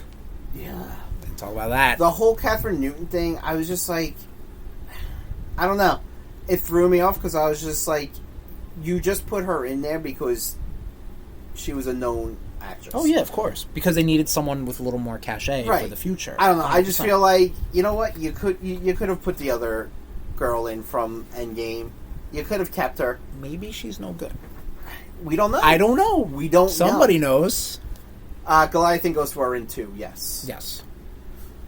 Yeah. Just which were fine additions. Yeah. But again, a little bit of diminishing returns. A little bit. Again, things don't need to be a franchise. It could have just been an Ant-Man #1 movie. But again, Paul Rudd signs on for 7 films, so we got to give him 7 films or whatever the fuck. Right. You know? Speaking of franchises that nobody thought was going to work, Guardians of the Galaxy Volume 3. Tom, your thoughts on the Guardians of the Galaxy is... Fuck the Guardians of the Galaxy. It's very well known. However, I think I fought hard in our last RudeBoyz RankUp for Marvel trilogies. I fought hard for this because I thought each individual volume worked hard to tell one big story. And of course the Guardians show up in the Avengers movies and a little bit in Love and Thunder. And there's a holiday special that we won't talk about. That's in the trash can. But volumes 1, 2, and 3, I think are very solid movies. Yeah, on their own. 2, not so much. 2 has good parts. 2 has good parts between Nebula and Gamora. Fine. I like the. You gave me a movie about with those. You could have just given me a movie with them. Like I I didn't need the whole Quill being Ego's fucking son. Again, that was them just being like that. But I liked Kurt Russell as Ego. I thought the father-son stuff there, and then the father-son stuff between him and Yondu were great. Yeah. Baby Groot, nah, I'm good. Wood Pass chipper. on that. We're at the wood chipper, he says. I would agree. I could put that in such good shit because the rocket stuff was good. The high evolutionary was a fucking that's character. right. They did him well in a character where like, fuck, god damn it, high evolutionary, really? Yeah. You know what's so funny and it's like, okay, well, what are you gonna do? You know, how is high evolutionary worse than Thanos? How it, you know. And it's the video where the guy he draws a picture of like a dog and then punches the picture of the dog. It's like, oh, he's fucking with animals. He's worse than Thanos. You know, it's funny when they're talking about like, you know, the new phases, the new sagas, the new multiverse stuff, and then they're like, oh, Kang's gonna be the big bad. And in my mind, my reaction is like, all right, like, I mean, they can make it work. You know, they'll find a way to make it work. I trust them. Oh, a high evolutionary is going to be the villain. Ah, fuck that shit. You know what I mean? Like, fuck that. And then turns out, holy crap, because he had a one and done high evolutionary. Yeah, and that's it. Meanwhile, they really did try to stretch Kang, and then real life happens, and then they're like, well, sorry guys. Yes, but see, that's the point. Yeah, Thanos. So in the chat, Aphelion says for the audio listeners. Thanos was being oddly pragmatic in his decision, like he was doing it out of a logical thought line. He was just cruel. That's correct, yes. And that's the thing. That's what sometimes made you gotta him be cruel to be... Sometimes you gotta be cruel to be tough and good. Yeah. But that gives the character weight and stuff, instead of just being... I mean, sometimes it's good to just have a villain, but sometimes you want to have some weight, and you want to have some... high evolutionary was cruel. Yes, that's what you mean. Yes, but he was cruel, and he was like that villain. You know, like he was like, I don't have a lot more dimension than this. Yeah, sorry, much like the comics. Exactly. Yeah. Like High Evo in the comics is exactly how he was on the screen. Yeah, like, and I dug it. He'll show up and be terrible. Yep. And they'll beat the fuck out of him. Yep. And he'll come back in like 20 years. Yeah. Be terrible, beat the fuck out of him, and it's just a cycle. Yeah. What is that? This is... Oh boy. Secret Invasion. Tom, let me tell you, I'm going to pitch something at you. Wait, hang on, wait. Slow down. I'm going to pitch something to you, okay, right? Picture this, right? Nick Fury. Spy thriller. Scrolls. Sneaking around. We're calling it Secret Invasion. I'm calling it's trash. It is trash, yeah. It's bad. It was so bad. There was no redeeming qualities. The fact that we're getting into spoilers right now. Oh, yeah. Spoiler alert for spoilers. The fact that they murked Maria. That was episode 1. Yeah. I was like, that seems uncalled for. Yeah. Like, I don't know. I feel like they could have used Maria Hill in other shit. Yeah. Like, easily. Of course. But then again, it also seems like S.H.I.E.L.D. has kind of gone to the wayside. Oh, well, 1,000%. I don't think S.H.I.E.L.D. has come back. I mean, the only thing you got is Hammer out in space. Like, that's it, which we'll get to. I agree. Colby Smulders was fantastic as Maria. Yep. But yeah, like it just was botch after botch after botch. This was definitely like, why am I watching this? Like, this is junk. Yeah, having the whole Kira being, you know, like they tried to do their own version of Super Skrull by like using similar Fantastic Four powers, like, you know, this one guy stretches and this guy's one strong and this one guy has firepower. Like, yeah, okay, I see what you're doing there. Yeah, and Daenerys, I don't like it. And Daenerys was like, hey, look, I have Drax's arms. I have all the powers. Like, go away. Yeah, this was never come This back. was written by an AI. It had to have been. Yeah. So much like the intro. That garbage intro. Never come back. Yeah, Secret Invasion stinks. Huge missed opportunity. I feel. Huge mistake. Huge shouldn't have been a thing. Yeah. And it was, and we're all dumber from having watched it. Absolutely. Loki Season 2. Again, similar thoughts with Loki. I'm sticking to my guns. I'm saying it was fine. I want to agree with you. Okay. And again, the best, it not having a payoff because Kang stinks, but it setting up Loki was really good. But it definitely has stuff about it that I'm like, I don't really care. Again, you're pruning universes. Oh my god, you're pruning universes. I don't give a fuck you're pruning universes. You can't make me care about things I don't know about and are all just fantasy fucking land. You know what I mean? You know what they should have done? They should have had, like, the end of What If should have been like, hey, all those characters you met that you love, they have their own dusting. Like, that's what they tried to do. They tried to do the snap again, and it's like, it's unearned. Yeah. You know? Yeah.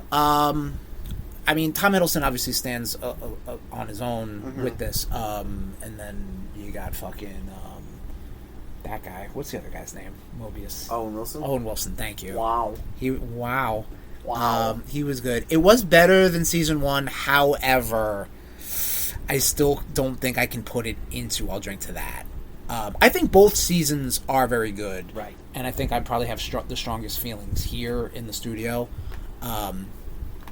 That's it. But what sucks is that all of this effort put into the multiverse stuff, like, I doubt we're getting a payoff unless the Russos really pull some shit out of their ass. Right. For this. Which they're gonna, because, you know, the fact that they made us care about Dark World after an Endgame, like, I'm like, oh, you got me. You got me. The Marvels. Everybody, team up. We didn't know if we needed. I'll put this in. It's fine. I agree with you. I loved honestly, the best part of this movie. One, I liked the singing planet. Oh, yeah, the musical number. Because Brie Larson can actually sing, which is... Brie Larson trying to fucking hell in this movie. Take that to the bank. Hot take. And I love the fact that we got Kelsey Grammer back. Oh, yeah. Spoiler. I like the fact that your favorite parts of this movie is a musical scene, a musical number. Tom's got to go take a leak. Yep. Is a musical number and 5 seconds of Beast. Too funny. I like the teaming up of the three starlets. They worked thinking about this whole thing where it's like, oh, their powers, when they activate their powers, they swap places. I'm like, that's going to get old pretty fast. They made it work. They did an alright job. I think the whole, like, Flurkin stuff on the spaceship was a little too much. I thought they were like, oh, the cat was funny in the first movie. Let's just get a bunch of cats. Which, of course, you can get a bunch of cats. That's great. I love that for you and for us and for me. But, yes, he was the best Beast. You're absolutely right. Kelsey Grammer, top tier Marvel casting of all time. That would be a fun list. I'll talk to Tom about that when he gets back into the studio. Which we're waiting on him right now, so I'm just trying to fill up this dead air. As of right now, RudeNation, such good shit. WandaVision, Falcon and the Winter Soldier, Shang-Chi, Hawkeye, No Way Home, Multiverse of Madness, Werewolf by Night, Wakanda Forever, and Guardians 3, I'll drink to that. Black Widow, Moon Knight, Ms. Marvel, She-Hulk, It's Fine, both seasons of Loki, all 3 seasons of What If, Thor, Love and Thunder, and The Marvels, What Were They Thinking? The Eternals, Oh Come On, Season 1 of 2 of I Am Groot, and Quantumania, and It's Trash, Guardians Holiday Special, and Secret Invasion. And it also should come to know... There's obviously something we're omitting here on this list that is not part of the phases because it's a different property or whatever the fuck you want to say. X-Men 97. X-Men 97 is... Form sentences. Alright, sorry. Oh, that was the problem. Yeah. X-Men 97 is not on our list because it's not considered part of the phases. It would go into such good shit. It would probably go into a tier on its own. Absolutely. Probably the best thing Marvel Studios has put out. But I just did another rundown of all this stuff. Okay. And also, Affilian was saying that how good of a casting Kelsey Grammer is as Beast. Oh, yeah. That would be a good list to do. Top tier castings. Yeah, no, I like that. I like maybe that. Marvel and or comic book movies in general. Yeah. We'll talk about that. We'll have to think about that. Yeah, no, I like that idea. Yeah. Echo.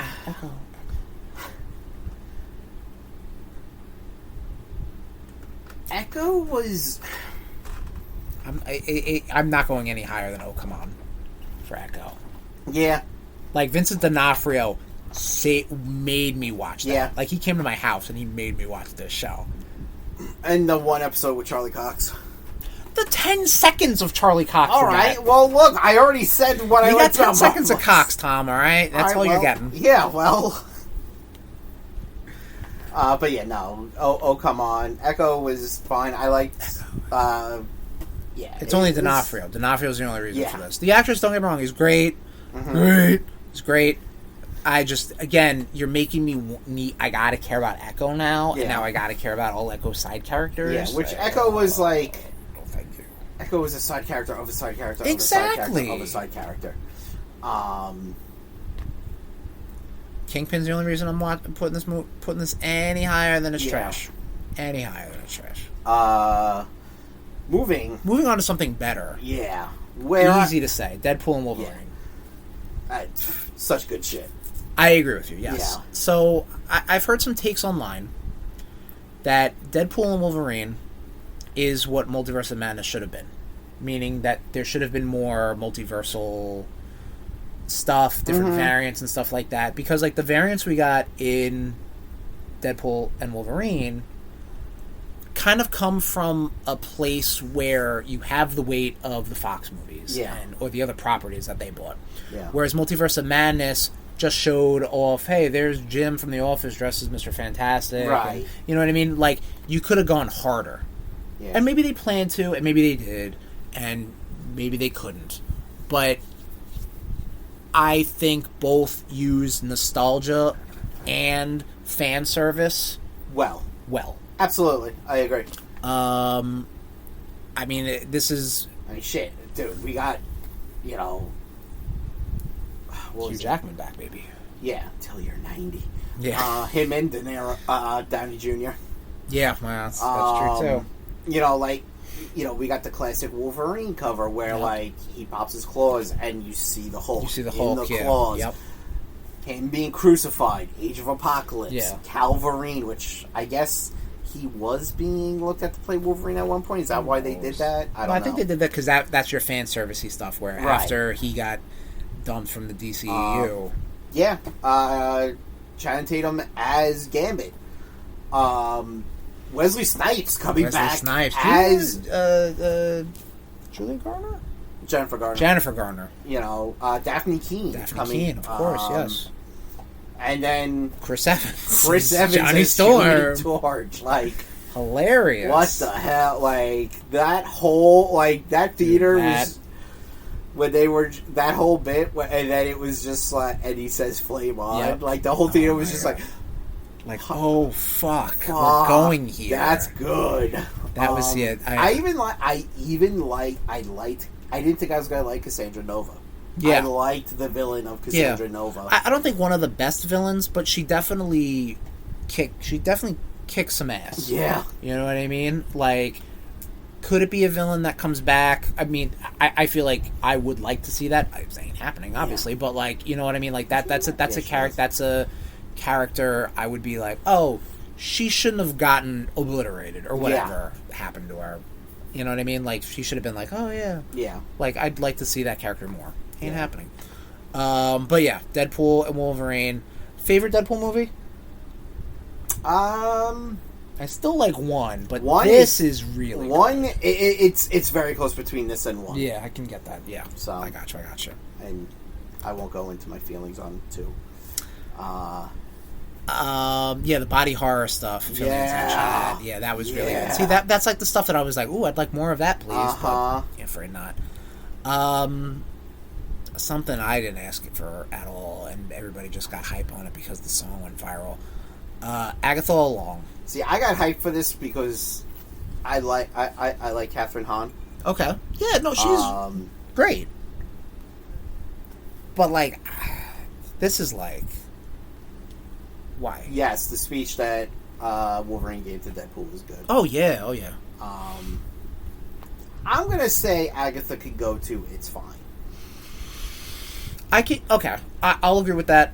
I'll give it. So I'm cool. I'm cooler on it, I think, than you. Yeah. I do like the whole mythical, magical aspect of Marvel.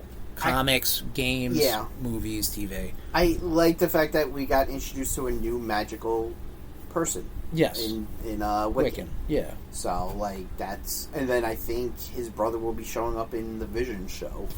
Smart tomfoolery. Who knows? He'll show up when he shows up. Because who the fuck knows anymore about these Marvel fucking shows? True. You know what I mean? We got Gambit. You know what I mean? Like, all bets are fucking off. Yeah, I like some good magic in the Marvel stuff, but I'm like, this was like... I can barely care about Agatha. First off, she was the villain in WandaVision, and now you want me to give her a redemption arc. I know she was being like sneaky, whatever, but I'm like, now you want me to care about her, and now you give me other characters to give a fuck about? Like, God damn it, bro. I think they wanted you to more care about Billy than Agatha. No, I know, but again, you're going to have a whole cast of side characters that, like, you got to be like, oh, what happens to this one? Right. This one's my new favorite character, like, which I'm sure exists, you know? I liked the... Because, like, how you were saying with WandaVision, how, like, the different eras of, like... I also liked, like, the different, like, you know, stories that they... Like, you know, they had the one episode where they were in, like, an 80s slasher movie. Yes. They were in a band in the 70s. Yeah. Like... I dug that, too. Yeah. Not as much as WandaVision. No, but I did. I was like, I see what you're doing. They tried to catch lightning. I see what you're doing there. Yeah, exactly. Yeah, you got Aubrey Plaza. Yeah. Well, I mean, again, I think Aubrey Plaza as well, her character in Legion, I'll just say, is phenomenal. Right. Yeah. She was very good at this. She plays crazy very well. Oh yeah. Oh, weird, right? But yeah, it's fine. That's. Moving on to Friendly Neighborhood Spider-Man. This is part of the MCU? According to every list we saw, it's part of Phase 5. That's right. Even though it doesn't take place in this universe, etc., etc. It's animated. Yeah, but isn't the Doctor Strange that shows up in the beginning from the MCU, didn't they say? No way to know. Yeah. No way to absolutely know. Shrugging shoulders is right. I'll put this in such good shit because I thought I'm obviously showing my bias. I think it might have been a little slow in the beginning. Yeah, but the second half definitely picks up when he's doing more Spider-Man shit. Yes, I agree. And you know Norman's involved, and they're like setting up for different stuff, big stuff. I also like the fact that you do see other heroes. The same thing with X-Men 97, when like you're watching the X-Men do their thing, and then you're like, oh shit, Daredevil's in the background. Yeah, that's awesome. And then you see like 70s Iron Man show up in this. You know what I mean? I also loved it. Going back to X-Men 97, how Morph was our cameo machine. Oh yeah, that's correct. Yes, that was pretty good. Correct. I'll drink to that. You'll put in I'll drink to that? Yeah. I'm gonna just shut. Oh, I thought you said I'll drink to that. Sorry. No. Yeah, no, I agree with that. Spider-Man. Yeah. It's Spider-Man. Captain America Brave New World. This is Anthony Mackie's first foray into being the lead Captain America in a Captain America movie. Right. And my God, this movie is marred with criticism for racism. I'm going to just say incorrect reasons also, because a lot of it is just like, oh, this plot doesn't work, and this and that, and problematic characters, and this and that. You know, I honestly think a lot of the issues isn't about him being black and Captain America.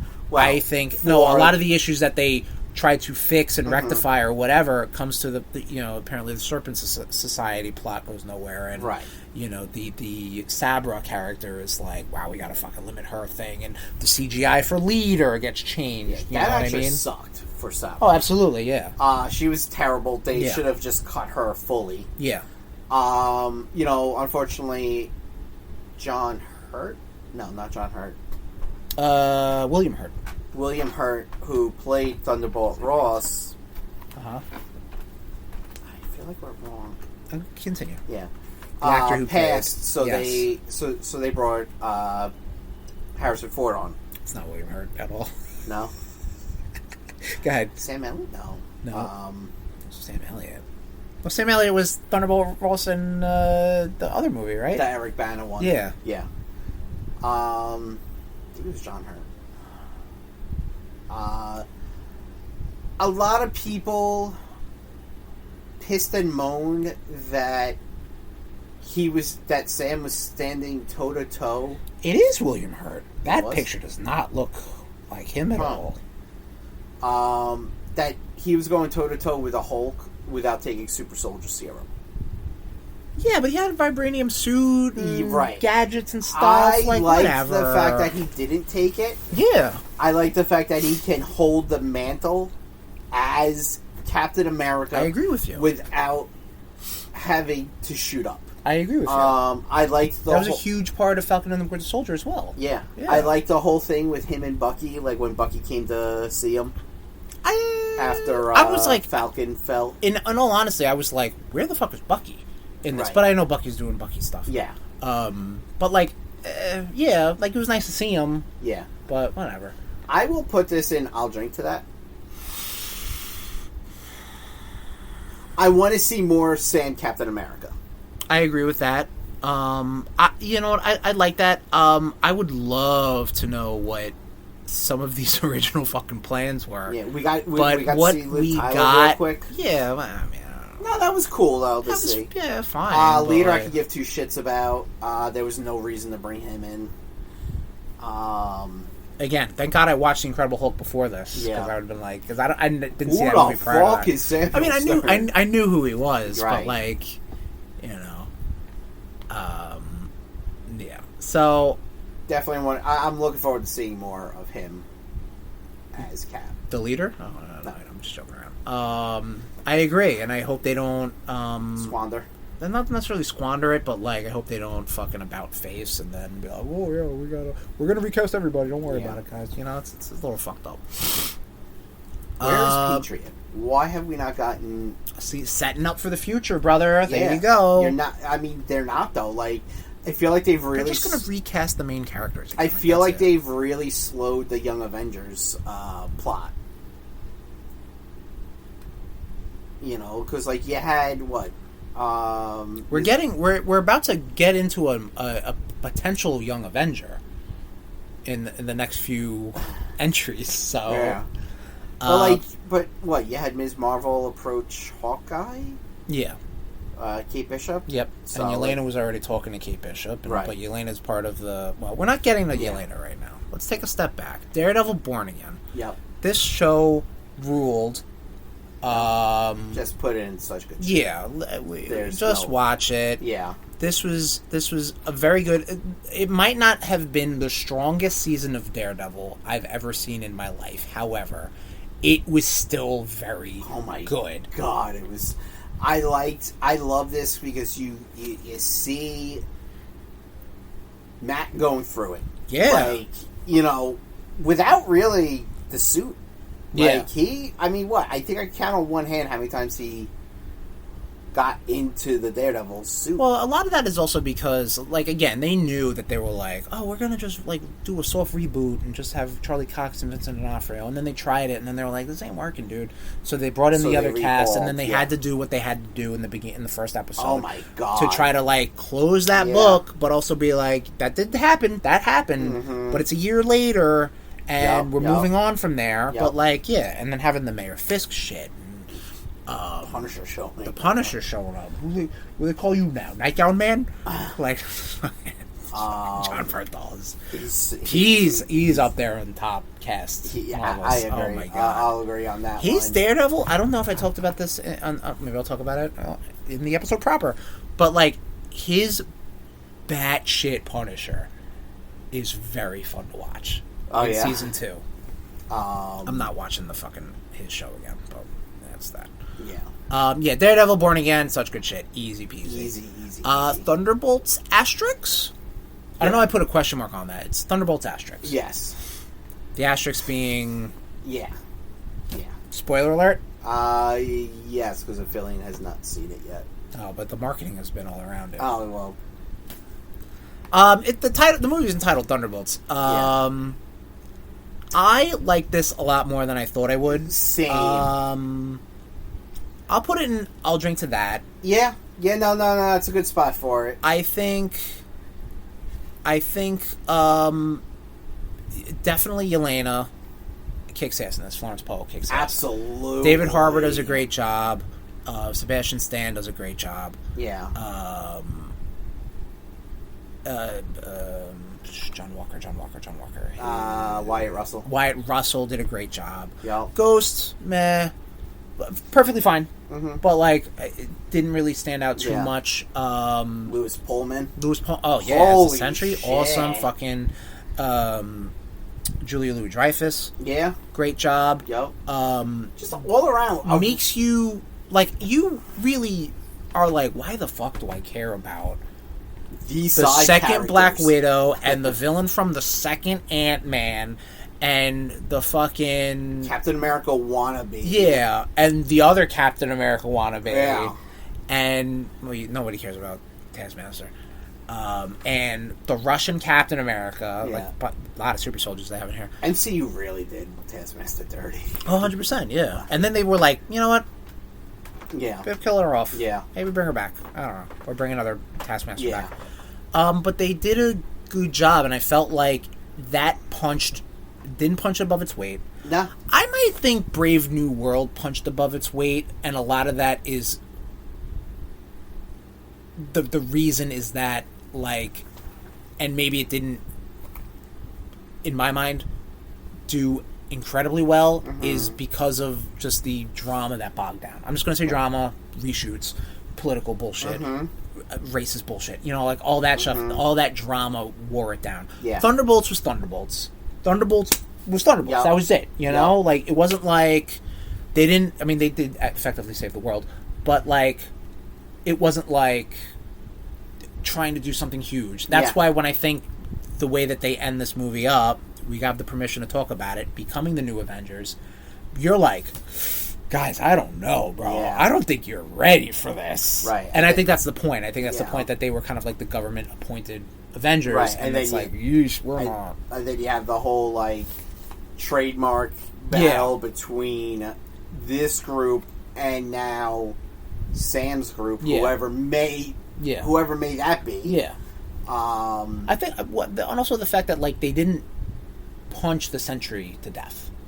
They had to emphasize with him, and calm him down and get to him on a personal level. I think you shared a video with me. It said that the Thunderbolts were to Sentry what the Avengers should have been to Wanda.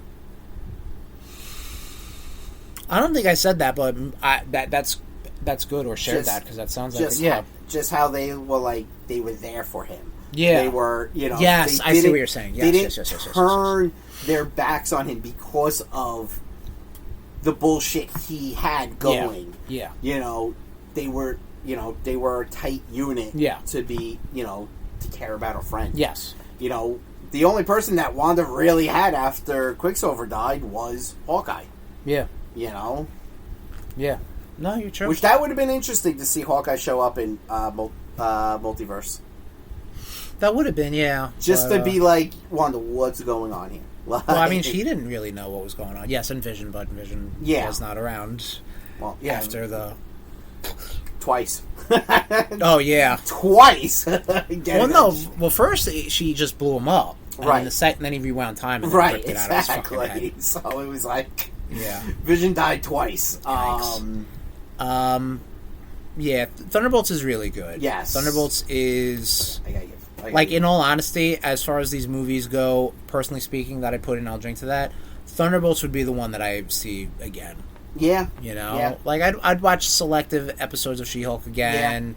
But Thunderbolts. Black Widow, honestly, Black Widow, I would say you should check out again. Black Widow was good. I dug it. I have no not enough good memories to go back and not good memories, but like good. Wow, we watched that together after a barbecue and everything. I don't think it was a barbecue, and your housemates take too many fucking smoke breaks. Yeah, true. It's terrible to watch shit with them. That's what I'm. Oh, now here the truth comes out. Last but not least, Ironheart. Ironheart, my gut says to put it in its fine. Yep, I've definitely warmed up to Ironheart since. I'm just gonna do that. Yeah, that's dumb. I've warmed up to Ironheart since.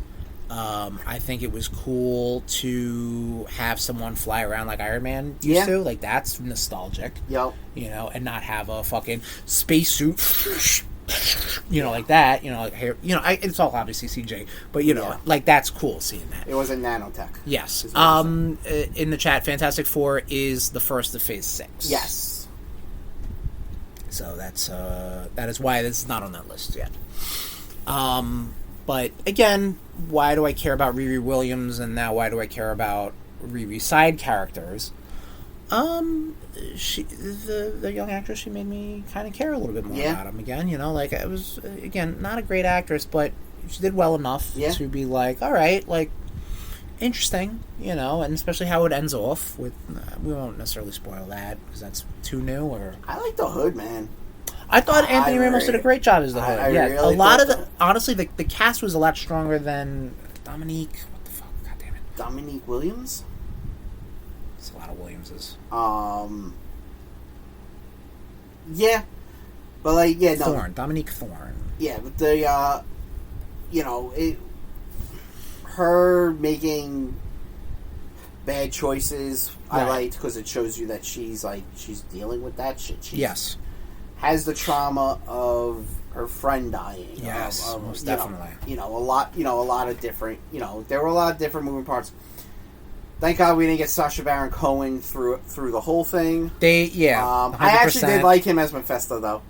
Yeah, I think that's great. I thought he was pretty good. I think that's a great use of Mephisto, and Sacha Baron Cohen. Yeah. Anthony Ramos did great. Again, the cast, in the same sense of like Ms. Marvel, like the cast of Ironheart was like, all right, like I kind of care about these characters. You know what I mean? And I'm a sucker for like, because I like it when, because I've spoken about like clones and stuff. Like they have a identity crisis.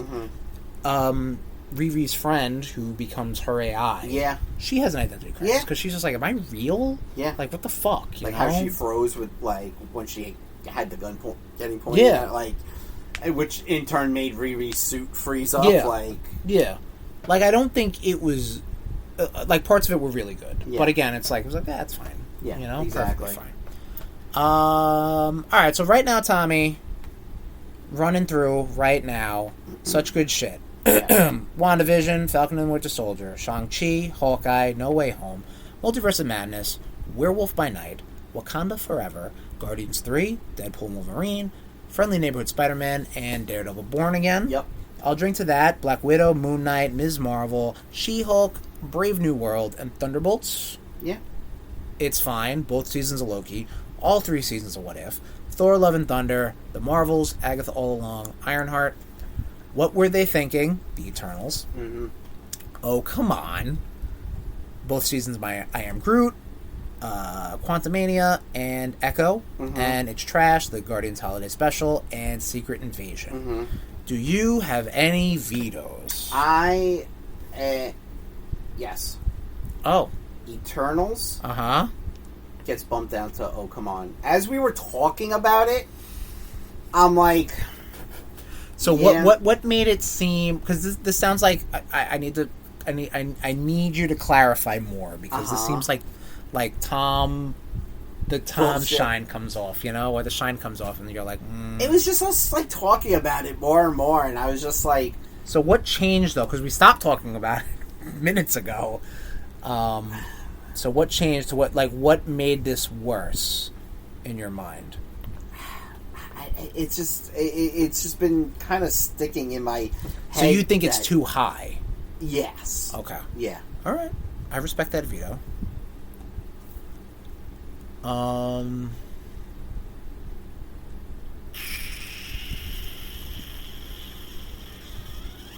Do I have a veto? I don't think I do. I don't think I do. Yeah. I feel good about where everything is. Yeah, I feel good about where everything is. Now, RudeNation, in the chat, Fillion, do you have a veto? She has a veto, but it's for a deeply personal reason. I know which one it is. Well, that's a spoiler alert. Here we go. Let's see what she says. I'm not spoiling anything right now. No, I know. I'm going to wait for her to do it. Move Moon Knight up. I'm fine with that. All right. Moon Knight could have gone either way. Yeah, I agree. The way I see Moon Knight was definitely in the better half of our ranking list, 100%. Like if we had a category between such good shit and I'll drink to that, that's definitely where Moon Knight would have been. But and going back in the chat, no, she had a lot of made good points. Oh yeah, about the absolutely. about I agree. The Moon Knight show. But yeah, so final list as of right now: RudeBoyz RankUp, MCU phases 4 and 5. Such good shit. WandaVision, Falcon and Winter Soldier, Shang-Chi, Hawkeye, No Way Home, Multiverse of Madness, Werewolf by Night, Wakanda Forever, Guardians 3, Deadpool Wolverine, Friendly Neighborhood Spider-Man, Daredevil Born Again, and the newly bumped up Moon Knight. RudeNation veto. I'll drink to that. Black Widow, Ms. Marvel, She-Hulk, Brave New World, and Thunderbolts. Yes. It's fine. Both seasons of Loki. All 3 seasons of What If. Thor Love and Thunder. Ms. Marvel. The Marvels. The Marvels. Agatha All Along and Ironheart. Nothing in What Were They Thinking? Oh, come on. Both seasons of I Am Groot, Quantumania, Echo, and the newly bumped down Eternals. Never gonna get that Black Knight solo movie. Nope. And it's trash. Never gonna be Warblade. And it's trash. Guardians Holiday Special and Secret Invasion. So, there you go. There you have it. That, I think, does it for our RudeBoyz RankUp on our Twitch channel. Nation, by all means, keep the conversation going on our Discord, bit.ly/RudeBoyz Discord. And the audio of this stream will be in episode 189 of the RudeBoyz PowerHour Plus. So check that out when we post it. Maphilion and anyone else who watched us, thank you for joining us. Thank you. We'll see you next time on RudeBoyz RankUp. Woo! And on that note, Tommy. Woo! Time travel. What a long rank up that was. It was a long Hachi-machi. But we do thank everybody who joined us on twitch.tv/RudeBoyz469 to do that RudeBoyz rank up. And RudeNation, speaking of that RudeBoyz rank up, we're going to give a nice question for you, the nation, to answer on our Discord or in our DMs or whatever. What was your favorite thing out of the MCU Phase 4 and 5? If you could only pick one, you could pick one thing out of that you were like, you know what? That's what I liked out of Phase 4 and 5. Let me know what you heard. Alright, we're going to talk about it. We're going to share it on the air. Next episode of the RudeBoyz PowerHour Plus. And speaking of next episode of the RudeBoyz PowerHour Plus, we talked about it when we did our RudeBoyz Rank Up.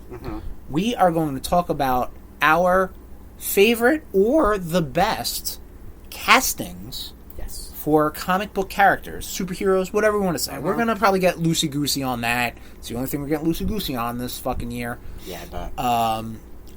Of who embodied the characters the best. Tom's got a couple thoughts. I got a couple thoughts. A lot of thoughts. Tom's got a lot of thoughts. I've got a few thoughts. But we're going to... like a few brain cells. Valid. But hopefully this non-alcoholic stuff, concoctions, trick my brain into working better. Tom's face, I don't think so! It's going to be a long year, RudeNation. But thank you for sticking with us on entering year 9 for our 8th anniversary.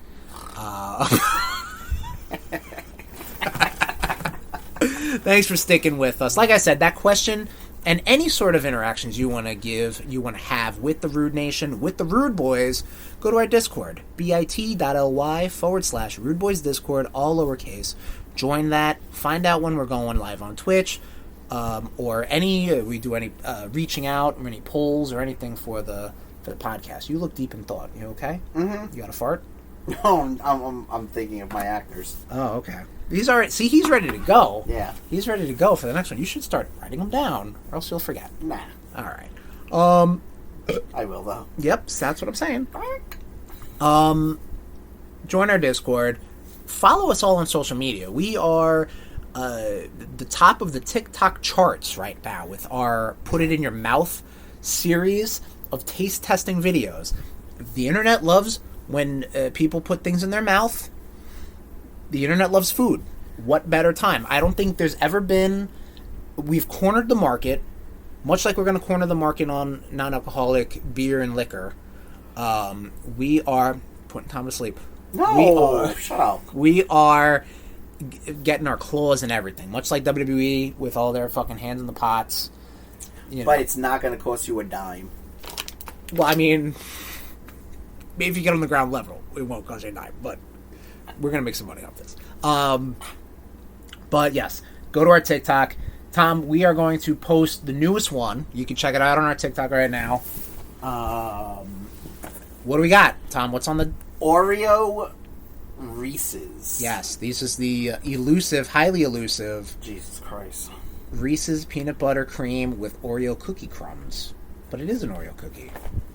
What did we buy? I don't know, guy. All right, we're going to find out. Live on TikTok, everybody. So follow our social media. Thank you for joining us. And rate and fucking love us and give us a review. Yep. And if you give us a review, shout us a DM, hit us up on our Discord, and we'll give you a shout out as well. Thank you, Rude Nation, for joining us, for sticking with us, for hanging with us, for being our friends, for being our pals, for being our family. And that's it. Happy anniversary, Tom. You don't have anything else? I don't have nothing Oh, else. wow. Tell me. I'm a thirsty baby. I know. This is like juice. Get that bear juice. Bear juice. Clink up the bear juice. The bear juice that Unless you want me to just drink it from the bottle. I'm waiting. I'm not doing anything yet. Rude Nation, happy anniversary to you, to us. Year 9, baby. Clink it up, drink it up. We'll see you next time on the Rude Boyz PowerHour Plus. Gets better. This has been a presentation of the Rude Boyz Podcast Network. Oops.